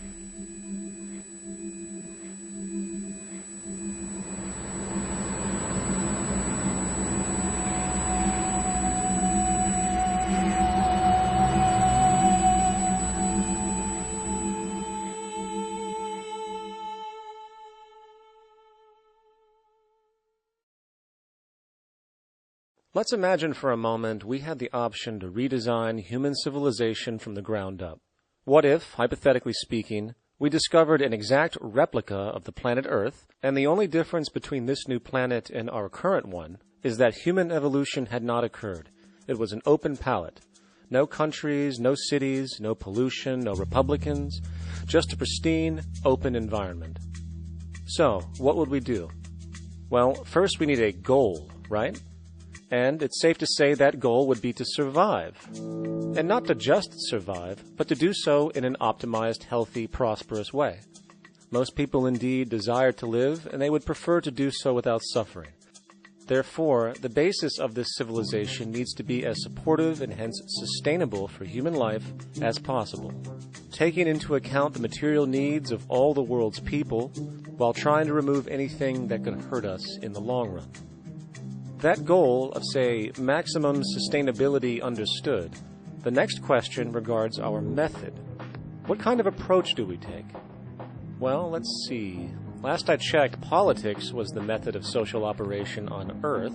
So what do the doctrines of the Republicans, liberals, conservatives, or socialists have to say about societal design?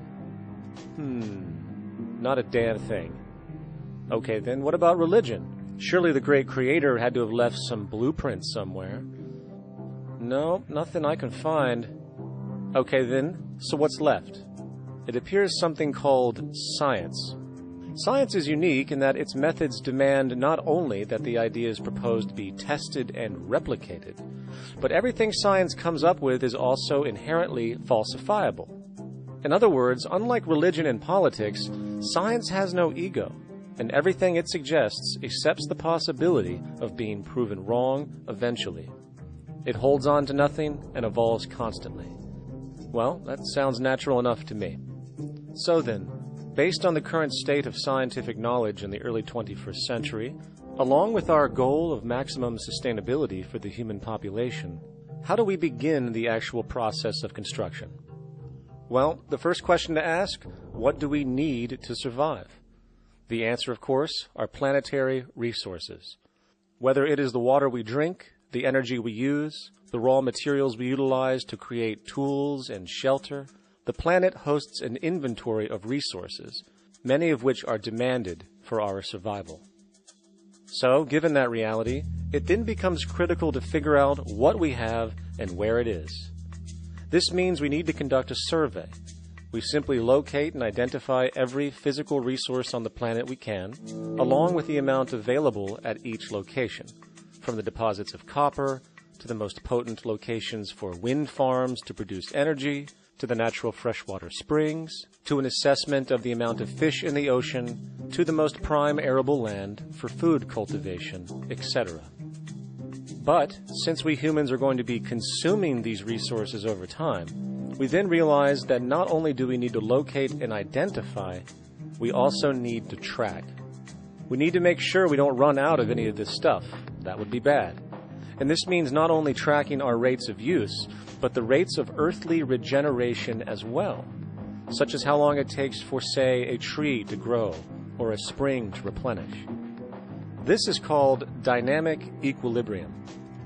In other words, if we use up trees faster than they can be grown back, we have a serious problem, for it is unsustainable. So then, how do we track this inventory, especially when we recognize that all of this stuff is scattered everywhere? We have large mineral mines in what we call Africa, energy concentrations in the Middle East, huge tidal power possibilities on the Atlantic coast of North America, the largest supply of fresh water in Brazil, etc. Well, once again, good old science has a suggestion. It's called systems theory. Systems theory recognizes that the fabric of the natural world, from human biology to the earthly biosphere to the gravitational pull of the solar system itself, is one huge synergistically connected system, fully interlinked. Just as human cells connect to form our organs, and the organs connect to form our bodies, and since our bodies cannot live without the earthly resources of food, air, and water, we are intrinsically connected to the earth, and so on. So, as nature suggests, we take all of this inventory and tracking data and create a system to manage it. A global resource management system, in fact, to account for every relevant resource on the planet. There is simply no logical alternative if our goal as a species is survival in the long run. We have to keep track as a whole. That understood, we can now consider production. How do we use all this stuff? What will our process of production be, and what do we need to consider to make sure it is as optimized as possible to maximize our sustainability? Well, the first thing that jumps right out at us is the fact that we need to constantly try and preserve. The planet's resources are essentially finite, so it is important that we be strategic. Strategic preservation is key. The second thing we recognize is that some resources are really not as good as others in their performance. In fact, some of this stuff, when put into use, has a terrible effect on the environment, which invariably hinders our own health. For example, oil and fossil fuels, no matter how you cut it, release some pretty destructive agents into the environment. Therefore, it is critical we do our best to use such things only when we really have to, if at all. Fortunately for us, we see a ton of solar, wind, tidal, wave, heat differential, and geothermal possibilities for energy production, so we can strategize objectively about what we use and where to avoid what could be called negative retroactions, or anything that results from production or use that damages the environment and hence ourselves. We will call this strategic safety, to couple in with our strategic preservation. But production strategies do not stop there. We are going to need an efficiency strategy for the actual mechanics of production itself. And what we find is that there are roughly 3 specific protocols we must adhere to. 1. Every good we produce must be designed to last as long as possible. Naturally, the more things break down, the more resources we are going to need to replace them, and the more waste produced. 2. When things do break down or are no longer usable for whatever reason, it is critical that we harvest or recycle as much as we possibly can. So the production design must take this into account directly at the very earliest stages. 3. Quickly evolving technologies, such as electronics, which are subject to the fastest rates of technological obsolescence, would need to be designed to foreshadow and accommodate physical updates. The last thing we want to do is throw away an entire computer system just because it has only one broken part or is outdated. So we simply design the components to be easily updated, part by part, standardized and universally interchangeable, foreshadowed by the current trend of technological change. And when we realize that the mechanisms of strategic preservation, strategic safety, and strategic efficiency are purely technical considerations, devoid of any human opinion or bias, we simply program these strategies into a computer which can weigh and calculate all the relevant variables, allowing us to always arrive at the absolute best method for sustainable production based on current understandings. And while that might sound complex, all it is a glorified calculator. Not to mention such multivariate decision-making and monitoring systems are already used across the world today for isolated purposes. It is simply a process of scaling it out. So, now we not only have our resource management system, but also a production management system, both of which are easily computer automated to maximize efficiency, preservation, and safety. The informational reality is that the human mind, or even a group of humans, cannot track what needs to be tracked. It must be done by computers, and it can be. And this brings us to the next level, distribution. What sustainability strategies make sense here? Well, since we know that the shortest distance between 2 points is a straight line, and since energy is required to power transport machines, the less transport distance, the more efficient. Producing goods in one continent and shipping them over to another only makes sense if the goods in question simply cannot be produced in the target area. Otherwise, it is nothing but wasteful. We must localize production so distribution is simple, fast, and requires the least amount of energy. We'll call this the proximity strategy, which simply means we reduce the travel of goods as much as possible, whether raw materials or finished consumer products. Of course, it might also be important to know what goods we are transporting and why, and this falls under the category of demand. And demand is simply what people need to be healthy and to have a high quality of life. The spectrum of material human needs range from core life-supporting necessities, such as food, clean water, shelter, to social and recreational goods, which allow for relaxation and personal social enjoyment, both important factors in human and social health overall. So, very simply, we take another survey. People describe their needs. Demand is assessed, and production begins based on that demand. And since the level of demand of different goods will naturally fluctuate and change around different regions, we need to create a demand distribution tracking system, so to avoid overruns and shortages. Of course, this idea is old news. It is used in every major store chain today to make sure they keep up with their inventory. Only this time we are tracking on a global scale. But, wait a minute, we really can't fully understand demand if we don't account for the actual usage of the good itself. Is it logical and sustainable for every single human to, say, have one of everything made, regardless of their usage? No.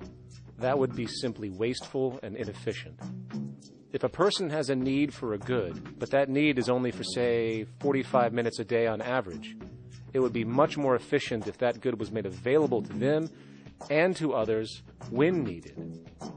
Many forget that it isn't the good that they want, it is the purpose of that good.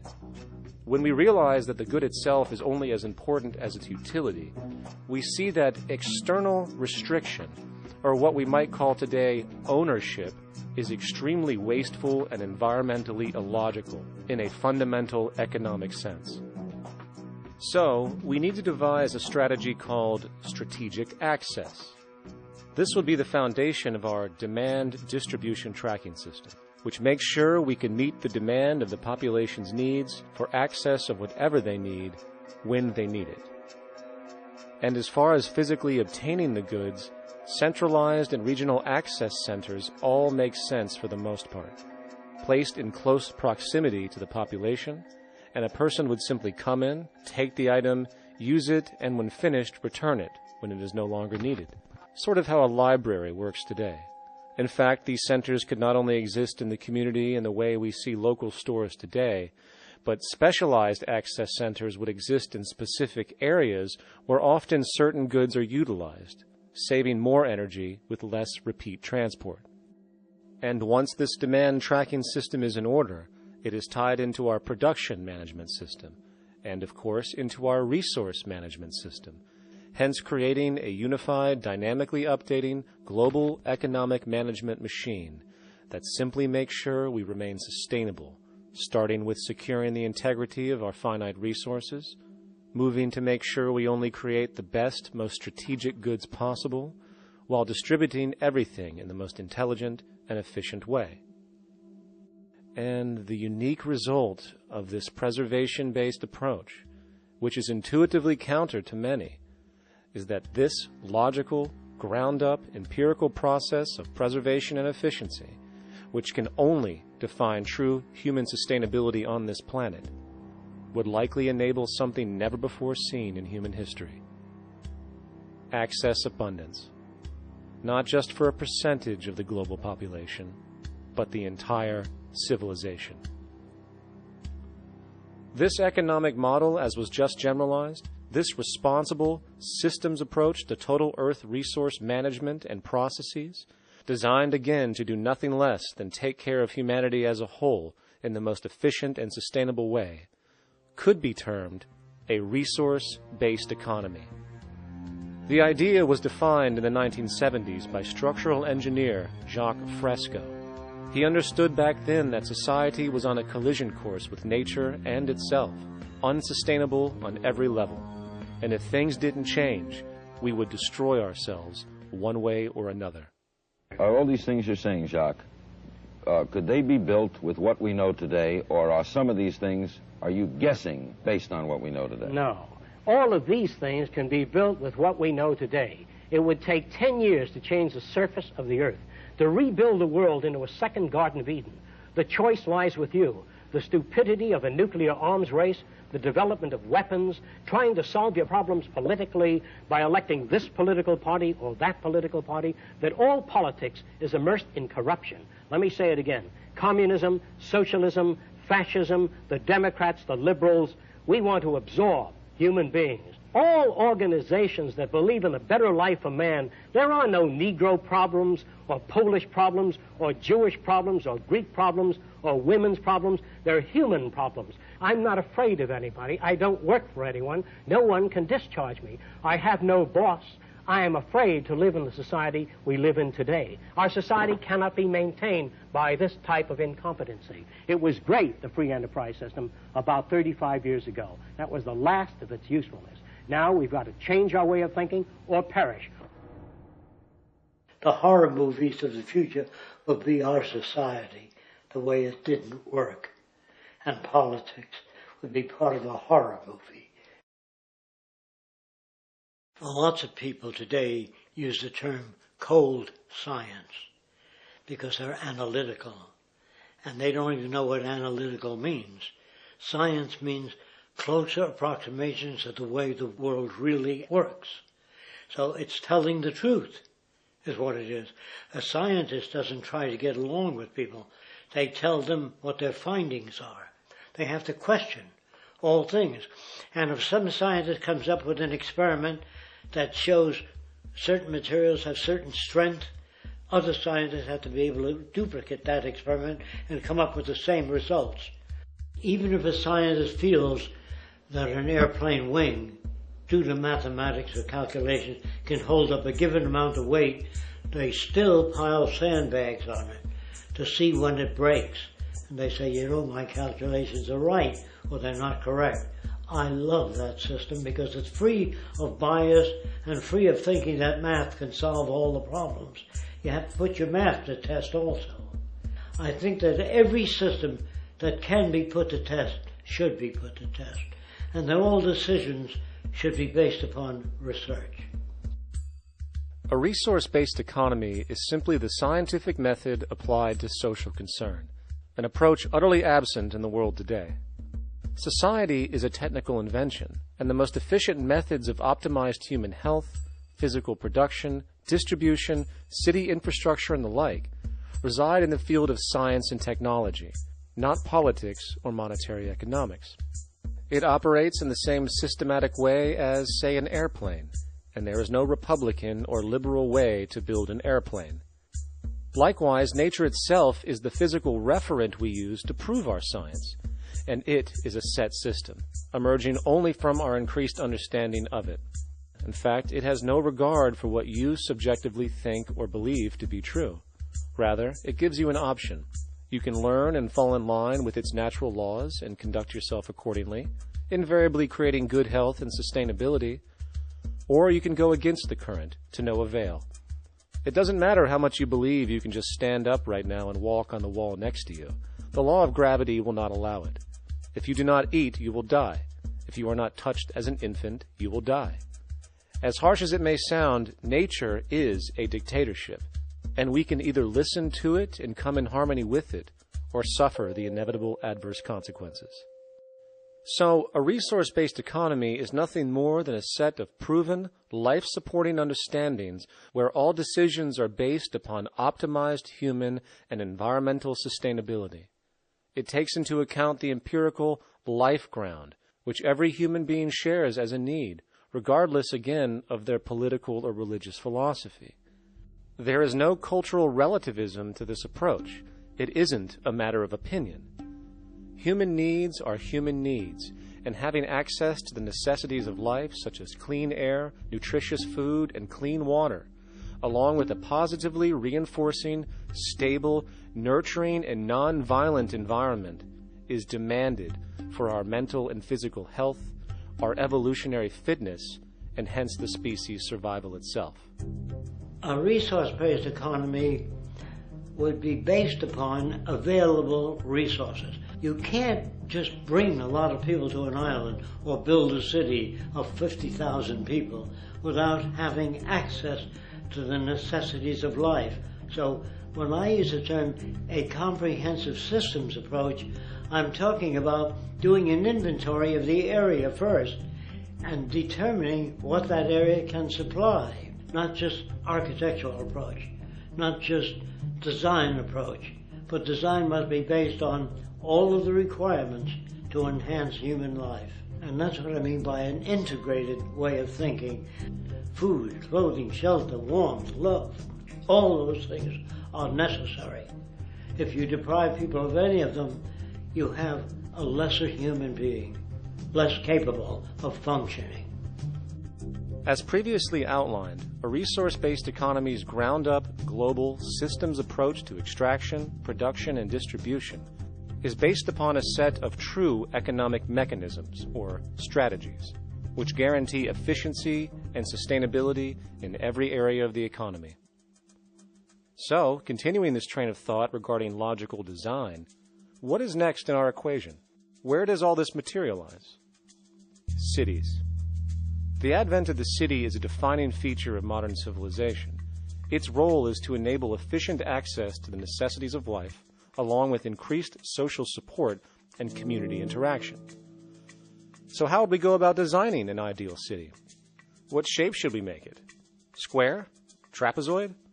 Well, given we're going to be moving around the thing, we might as well make it as equidistant as possible for ease, hence the circle. What should the city contain? Well, naturally we need a residential area, a goods production area, a power generation area, an agricultural area. But we also need nurturing as human beings, hence culture, nature, recreation, and education. So let's include a nice open park, an entertainment events area for cultural purposes and socializing, and educational and research facilities. And since we're working with a circle, it seems rational to place these functions in belts based on the amount of land required for each goal, along with ease of access. Very good. Now, let's get down to specifics. First, we need to consider the core infrastructure, or intestines, of the city organism. These would be the water, good, waste, and energy transport channels.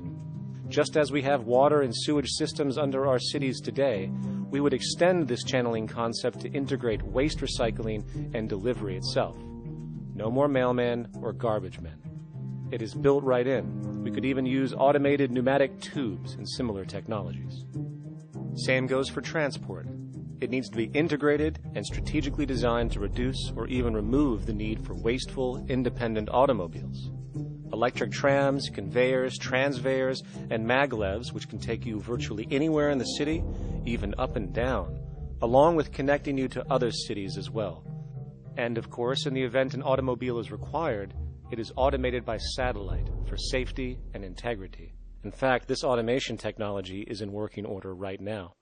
Automobile accidents kill about 1.2 million people every single year, injuring about 50 million. This is absurd and doesn't have to occur. Between efficient city design and automated driverless cars, this death toll can be virtually eliminated. Agriculture.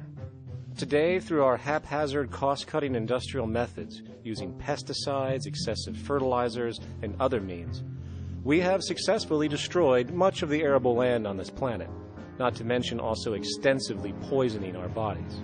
In fact, industrial and agricultural chemical toxins now show up in virtually every human being tested, including infants. Fortunately, there is a glaring alternative: the soilless mediums of hydroponics and aeroponics, which also reduce nutrient and water requirements by up to 75% of our current usage. Food can now be organically grown on an industrial scale in enclosed vertical farms, such as in 50-story 1-acre plots, virtually eliminating the need for pesticides and hydrocarbons in general. This is the future of industrial food cultivation, efficient, clean, and abundant. So, such advanced systems would be, in part, what comprise our agricultural belt, producing all the food required for the entire city's population, with no need to import anything from the outside, saving time, waste, and energy. And speaking of energy, the energy belt would work in a systems approach to extract electricity from our abundant renewable mediums, specifically wind, solar, geothermal, and heat differentials, and if near water potentials, tidal and wave power. To avoid intermittency and make sure a positive net energy return occurs, these mediums would operate in an integrated system, powering each other when needed, while storing excessive energy to large supercapacitors under the ground, so nothing can go to waste. And not only does the city power itself, particular structures will also power independently and generate electricity through photovoltaic paints, structural pressure transducers, the thermocouple effect, and other current but underutilized technologies. But of course, this begs the question, how does this technology and goods in general get created in the first place? This brings us to production. The industrial belt, apart from having hospitals and the like, would be the hub of factory production. Completely localized overall, it would of course obtain raw materials by way of the global resource management system just discussed, with demand being generated by the population of the city itself. As far as the mechanics of production, we need to discuss a new, powerful phenomenon, which was sparked very recently in human history and is on pace to changing everything. It's called mechanization, or the automation of labor. Well, if you look around you, you'll notice that almost everything that we use today is built automatically. Your shoes, your clothes, your home appliances, your car, and so on. They are all built by machines in an automatic way. Can we say that the society has not been influenced by these major technological advancements? Of course not. These systems really dictate new structures and new needs, and they make a lot of other things obsolete. So we've been going up in the development and use of technology in an exponential way. So definitely automation is going to continue. You cannot stop technologies that just make sense. Labor automation through technology is at the bottom of every major social transformation in human history.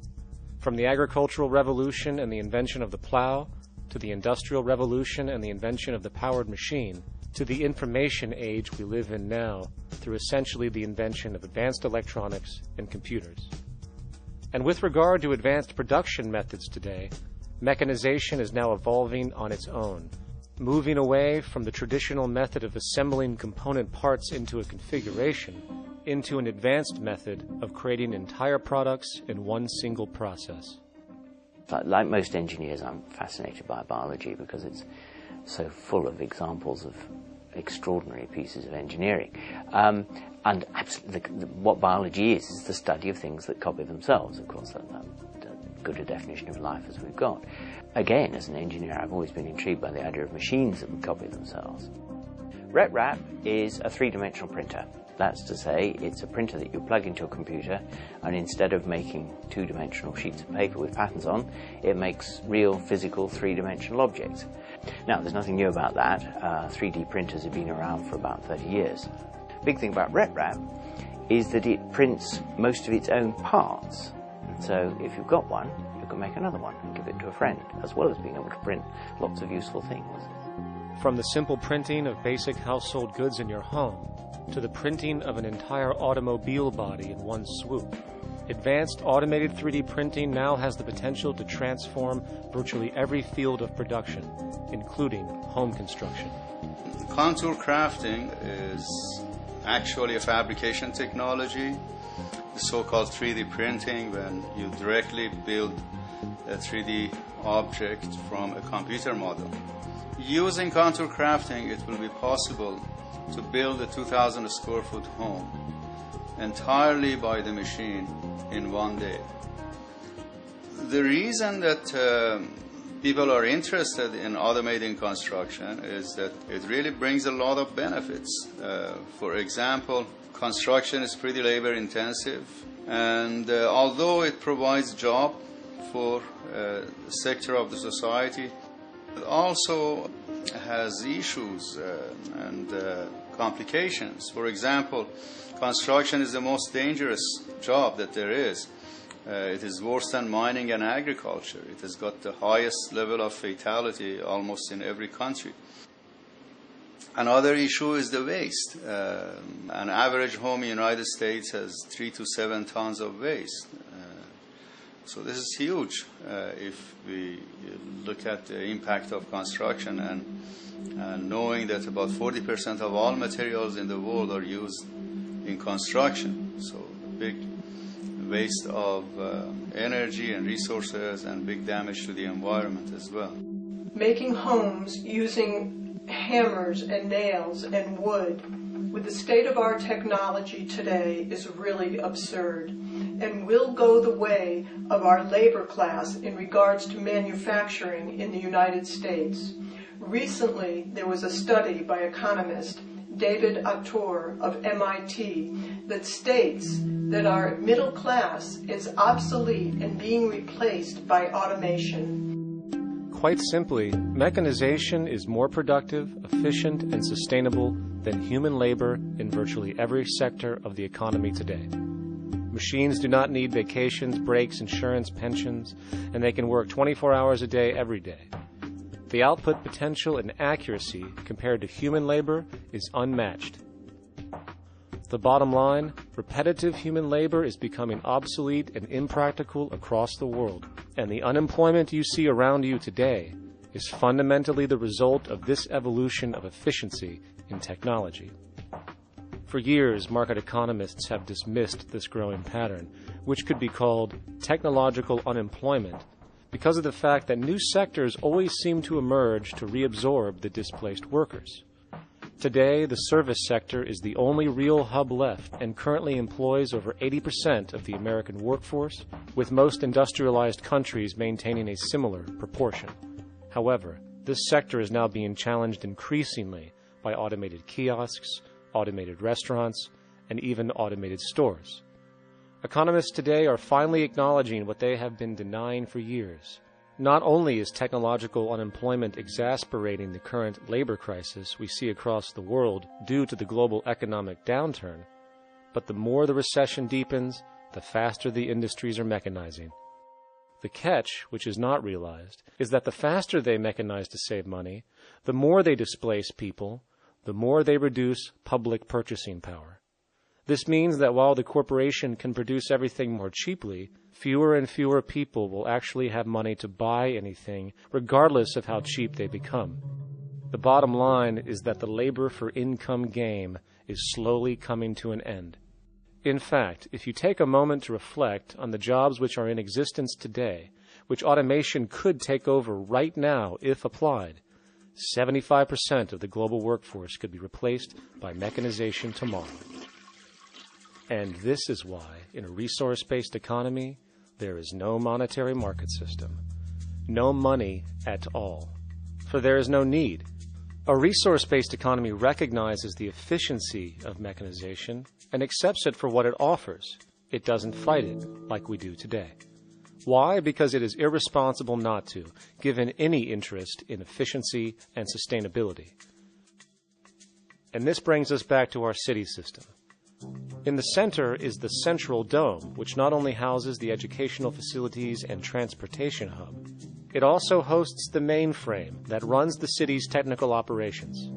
The city is, in fact, one big automated machine. It has sensors in all technical belts to track the progress of agriculture, energy gathering, production, distribution, and the like. Now, would people be needed to oversee these operations in the event of a malfunction or the like? Most probably yes, but that number would decrease over time as improvements continue.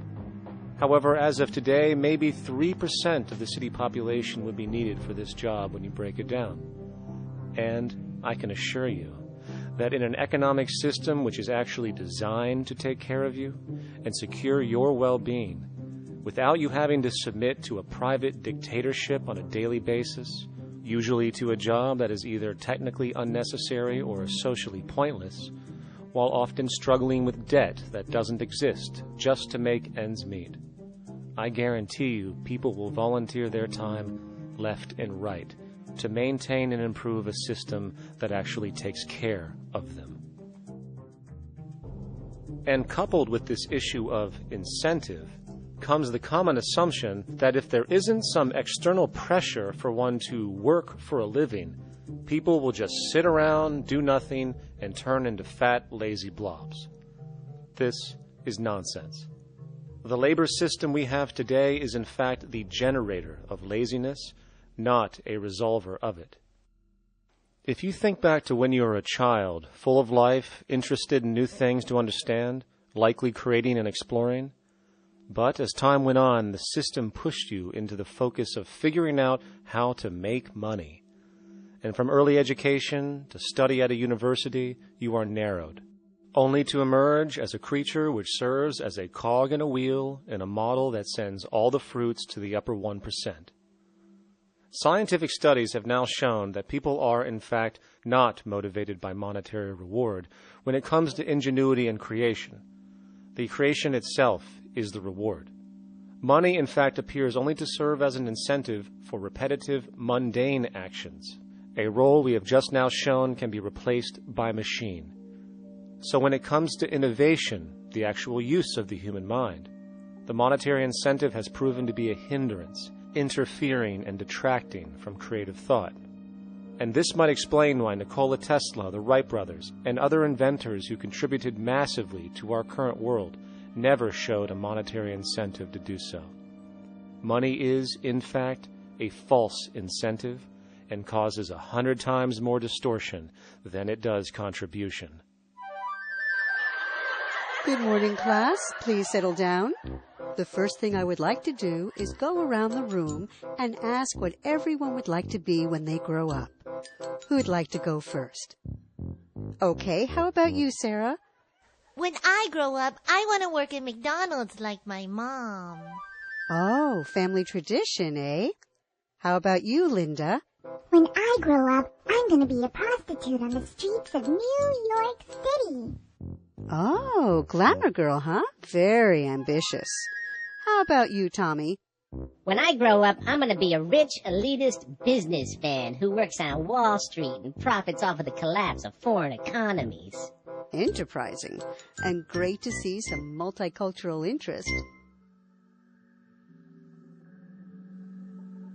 As stated before, a resource-based economy applies the scientific method to social concern, and this isn't limited to simply technical efficiency. It also has the consideration of human and social well-being directly and what comprises it. What good is a social system if, in the end, it doesn't produce happiness and peaceful coexistence? So it is important to point out that with the removal of the money system and the necessities of life provided, we would see a global reduction in crime by about 95% almost immediately, for there is nothing to steal, embezzle, scam, or the like. 95% of all people in prisons today are there due to some monetary-related crime or drug abuse, and drug abuse is a disorder, not a crime. So what about the other 5%, the truly violent, often seeming to some as being violent for the sake of being violent? Are they just evil people?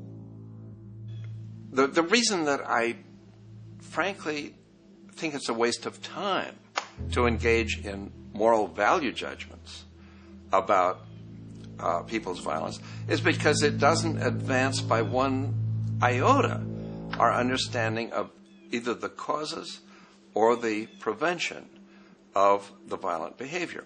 People sometimes ask if I believe in forgiving criminals. My answer to that is, no, I don't believe in forgiveness any more than I believe in condemnation. It's only if we as a society can take the same attitude of treating violence as a problem in public health and preventive medicine rather than as a moral evil.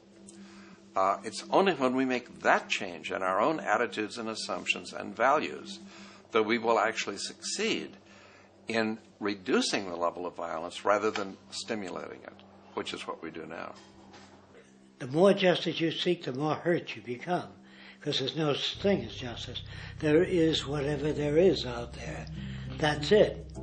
In other words, if people are conditioned to be racist and bigots, if they're brought up in an environment that advocates that, why do you blame the person for it? They're a victim of a subculture. Therefore, they have to be helped. The point is, we have to redesign the environment that produces aberrant behavior.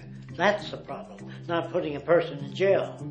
That's why judges, lawyers, freedom of choice, such concepts are dangerous, because it gives you misinformation that the person is bad or that person is a serial killer.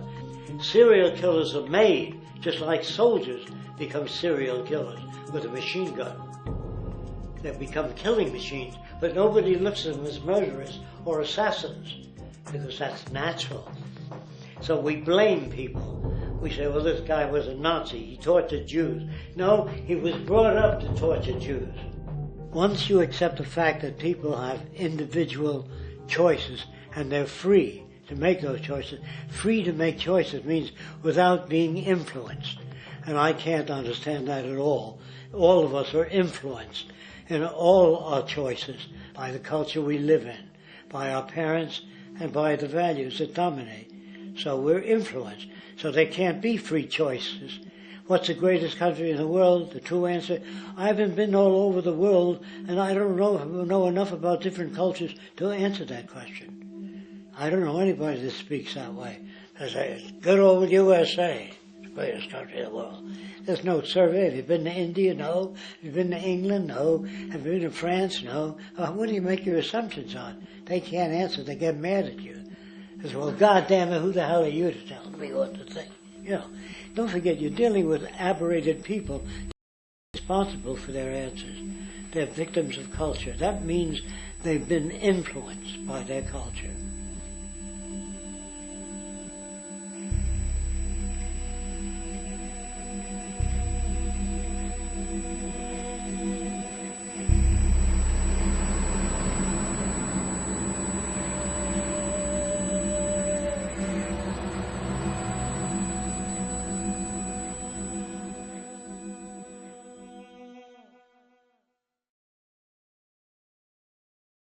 When we consider a resource-based economy, there are often a number of arguments that tend to come up with regard to the efficiency. Now hold on just a minute. Yes? I know what this is. This is called Marxism, buddy. Stalin killed 800 billion people because of ideas like this. My father died in the gulag. Hold on. Communist, fascist. You don't like America, you should just leave. All right, everybody just calm down. And as the irrationality of the audience grew, shocked and confused, suddenly the narrator suffered a fatal heart attack. And the seemingly communist propaganda film was no more.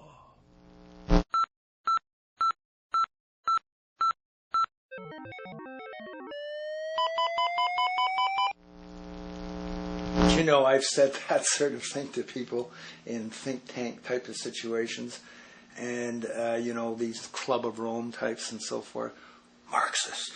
What Marxist? Where did that come from? They got this icon they hold on to as their holy grail, and it's such an easy one. People ask if I'm a socialist or a communist or a capitalist, and I say I'm none of the above. And why do you think that those are the only options? All of those political constructs were created by writers who assumed that we lived on a planet of infinite resources. Not a one of those political philosophies even contemplates that there might be a shortage of anything. I believe that communism, socialism, free enterprise, fascism are part of social evolution. That you can't take a giant step from one culture to another But they're in-between systems. Before there's any ism, we've got a life ground. And the life ground is, as I just described most easily, it's all the conditions required to take your next breath. And that involves the air you breathe, the water you get, the safety you have, the education you can access. All these things that we share and use and that no life in any culture can do without. So we've got to reset down to the life ground, and the life ground is no longer any ism. It's life value analysis. It's simply a matter of historical fact that the dominant intellectual culture of any particular society reflects the interest of the dominant group in that society. In a slave-owning society, the beliefs about human beings and human rights and so on will reflect the needs of the slave owners. In a society which again is based on the power of certain people to control and profit from the lives and work of millions of others, the dominant intellectual culture will reflect the needs of the dominant group. And so that if you look across the board, the ideas that pervade psychology and sociology and history and political economy and political science fundamentally reflect certain elite interests. And the academics who question that too much tend to get shunted to the side or to be seen as sort of radicals. The dominant values of a culture tend to support and perpetuate what is rewarded by that culture. And in a society where success and status is measured by material wealth, not social contribution, it is easy to see why the state of the world is what it is today. We are dealing with a values system disorder, completely denatured, where the priority of personal and social health have become secondary to the detrimental notions of artificial wealth and limitless growth. And like a virus, this disorder now permeates every facet of government, news media, entertainment, and even academia. And built into its structure are mechanisms of protection from anything that might interfere. Disciples of the monetary market religion, the self-appointed guardians of the status quo, constantly seek out ways to avoid any form of thought which might interfere with their beliefs, the most common of which are projected dualities. If you are not a Republican, you must be a Democrat. If you are not a Christian, you might be a Satanist. And if you feel society can be greatly improved to consider perhaps, taking care of everyone, you're just a utopianist. And the most insidious of them all, if you are not for the free market, you must be against freedom itself.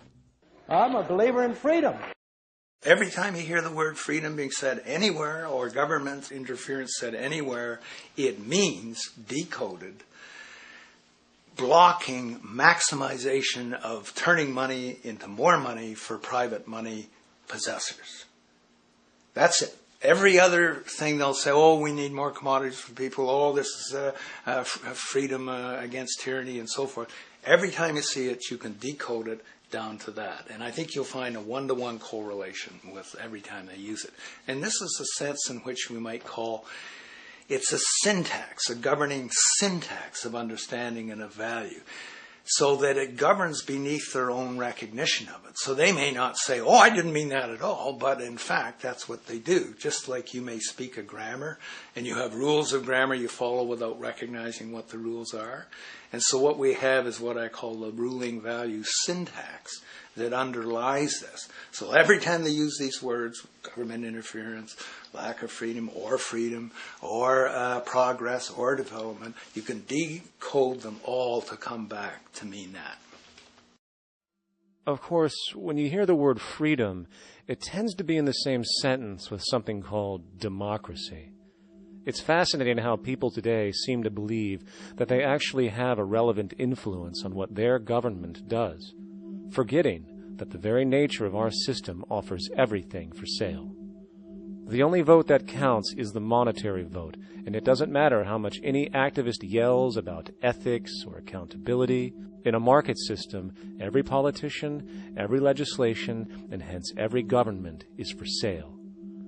And even with the $20 trillion bank bailout starting in 2007, an amount of money which could have changed, say, the global energy infrastructure to fully renewable methods, instead going to a series of institutions that literally do nothing to help society, institutions that could be removed tomorrow with no recourse. The blind conditioning that politics and politicians exist for the public well-being still continues. The fact is, politics is a business, no different than any other in a market system, and they care about their self-interest before anything else. I don't really, honestly, deep down believe in political action. I think the system contracts and expands as it wants to. It accommodates these changes. I think the civil rights movement was an accommodation on the part of those who own the country. I think they see where their self-interest lies. They see a certain amount of freedom seems good, an illusion of liberty. Give these people a voting day every year so that they'll have the illusion of meaningless choice. Meaningless choice that we go like slaves and say, "Oh, I voted." The limits of debate in this country are established before the debate even begins, and everyone else is marginalized. They're made to seem either to be communists or was some sort of disloyal person, a kook, there's a word, and now it's conspiracy. See, they've made that something that should not be even entertained for a minute, that powerful people might get together and have a plan. Doesn't happen. You're a kook. You're a conspiracy buff. And of all the mechanisms of defense of this system, there are two that repeatedly come up. The first is this idea that the system has been the cause of the material progress we have seen on this planet. Well, no. There are basically two root causes which have created the increased so-called wealth and population growth we see today. One, the exponential advancement of production technology, hence scientific ingenuity. And two, the initial discovery of abundant hydrocarbon energy, which is currently the foundation of the entire socioeconomic system. The free market, capitalist, monetary market system, whatever you want to call it, has done nothing but ride the wave of these advents with a distorted incentive system and a haphazard, grossly unequal method of utilizing and distributing those fruits. The second defense is a belligerent social bias generated from years of propaganda, which sees any other social system as a route to so-called tyranny, with various name droppings of Stalin, Mao, Hitler, and the death tolls they generated. Well, as despotic as these men might have been, along with the societal approaches they perpetuated, when it comes to the game of death, when it comes to the systematic daily mass murder of human beings, nothing in history compares to what we have today. Famines throughout at least the last century of our history have not been caused by a lack of food. They've been caused by relative poverty.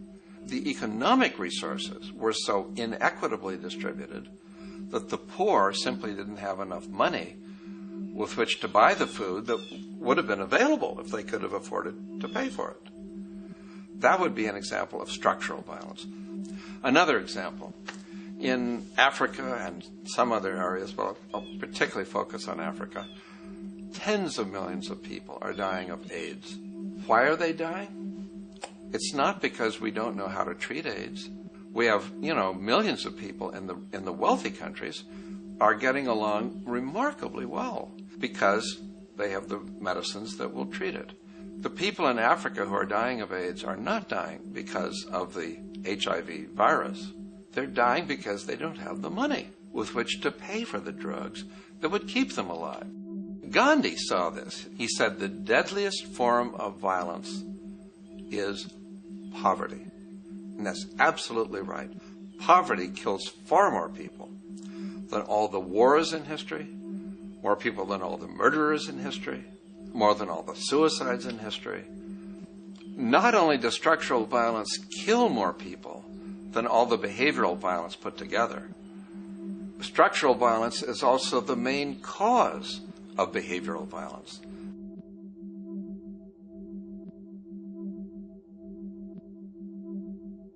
Oil is the foundation of, and it is present throughout the edifice of human civilization. There are 10 calories of hydrocarbon energy, oil, and natural gas in every calorie of food you and I eat in the industrialized world. Fertilizers are made from natural gas. Pesticides are made from oil. You drive oil-powered machines to plant, plow, irrigate, harvest, transport, package. You wrap the food in plastic, that's oil. All plastic is oil. There are 7 gallons of oil in every tire. Oil is everywhere. It's ubiquitous. And it's only because of oil that there are 7 billion people, or almost 7 billion people on this planet right now. The arrival of this cheap, easy energy, which is equivalent, by the way, to billions of slaves working around the clock, changed the world in such a radical way over the last century, and the population has gone up 10 times. But by 2050, oil supply is able to support less than half the present world's population in their present way of life. So the scale of adjustment to live differently is just enormous. The world is now using 6 barrels of oil for every barrel it finds. 5 years ago, it was using 4 barrels of oil for every barrel it finds. A year from now, it's going to be using 8 barrels of oil for every barrel it finds. What's disturbing to me is the lack of any real effort from governments worldwide or industry leaders worldwide to do something different. I mean, we have these sort of attempts to build more wind power and to maybe do something with tide. We've got attempts to make our cars a little bit more efficient. But there's nothing which really looks like a revolution coming along. These are all pretty minor. And that, I think, is pretty frightening. And the governments who are driven by these economists who don't really appreciate what we're talking about are trying to stimulate consumerism to restore past prosperity in the hope that they can restore the past. They're printing yet more money lacking any collateral at all. So if the economy improves and recovers and growth, the famous growth comes back, it'll only be short-lived because within a short period of time, counted in months rather than years, it'll hit the supply barrier again. There'll be another price shock and a deeper recession. So I think we go into a series of vicious circles. So you have the economic growth going up, price spike, everything shuts down. That's where we are now. Then it starts to come up again. But what we have now is this area where there's no more ability to produce cheap energy. We're at the peak. We're on the downslope of oil production. No way you're going to get any more out of the ground any faster, which means that things shut down. The price of oil drops, which it did in early 2009, but then as you have an ersatz so-called recovery, the price of oil starts to come back. It's recently been hovering around $80 a barrel, and what we see is at $80 a barrel now, with the economic and financial collapse, people are having a hard time affording that. World oil production right now is about 86 million barrels a day. Over 10 years, you're looking at roughly 40 million barrels a day having to be replaced. There's nothing around which can come even within 1% of meeting that sort of demand. If we don't do something pretty quickly, there's going to be a huge energy deficiency. I think the big mistake is in not recognizing a decade or so ago that a concerted effort needed to be made to develop these sustainable forms of energy. I think that's something our grandchildren will look back on with total disbelief. You people knew that you were dealing with a finite commodity.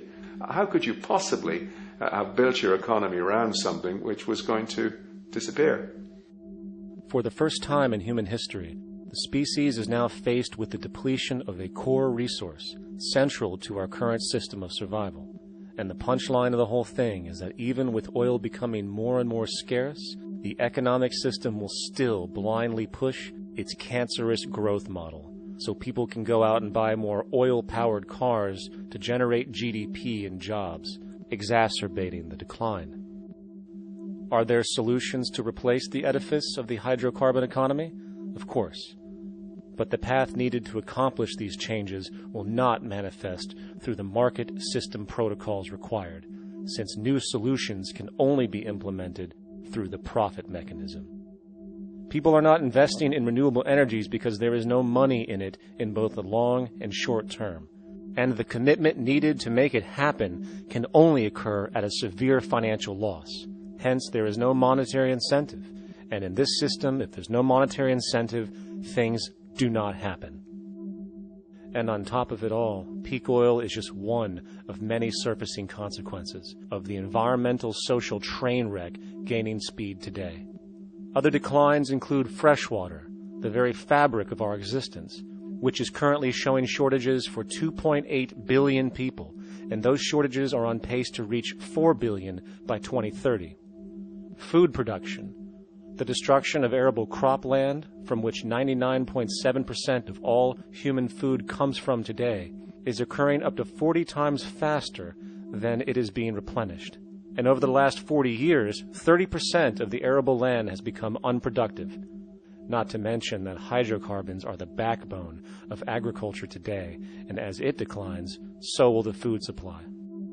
As far as resources in general, at our current patterns of consumption, by 2030 we will need 2 planets to continue our rates, not to mention the continual destruction of life-supporting biodiversity, causing extinction spasms and environmental destabilization across the globe.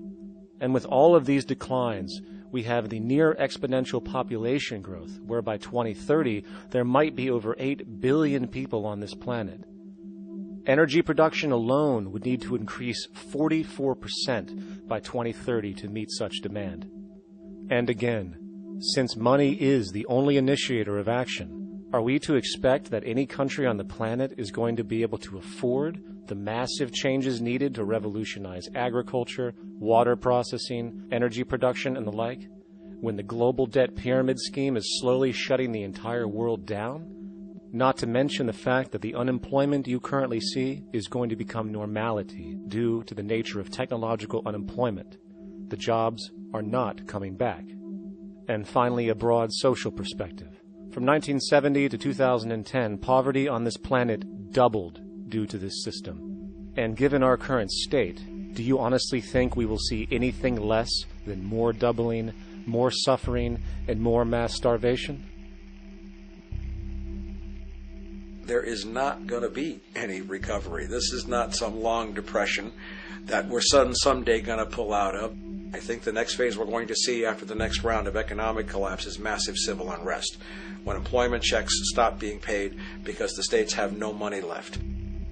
And when things get so bad that people lose confidence in their elected leaders, they will demand change if we don't kill each other in the process or destroy the environment. I'm just afraid that we might get to the point of no return. And that bothers me no end. We do all we can to avoid that condition. It's clear that we're on the verge of a great transition in human life. That what we face now is this fundamental change of the life we've known over the last century. There has to be a link between the economy and the resources of this planet, the resources being, of course, all animal and plant life, the health of the oceans and everything else. This is a monetary paradigm that will not let go until it's killed the last human being. The in-group will do all it can to stay in power. And that's what you got to keep in mind. They'll use the Army and Navy and lies or whatever they have to use to keep in power. They're not about to give it up because they don't know of any other system that will perpetuate their kind.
a straight and stronger course to the corner of your life. Just remember that the goal is for us all to capture all we want. We have together. Don't surround yourself with yourself. Move on back to squares. Send an instant karma to me, and I shall live with love and care for yourself. 'Cause it's time and time with your time, and its news is captured for the queen to use.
Satisfied, I'm on my way.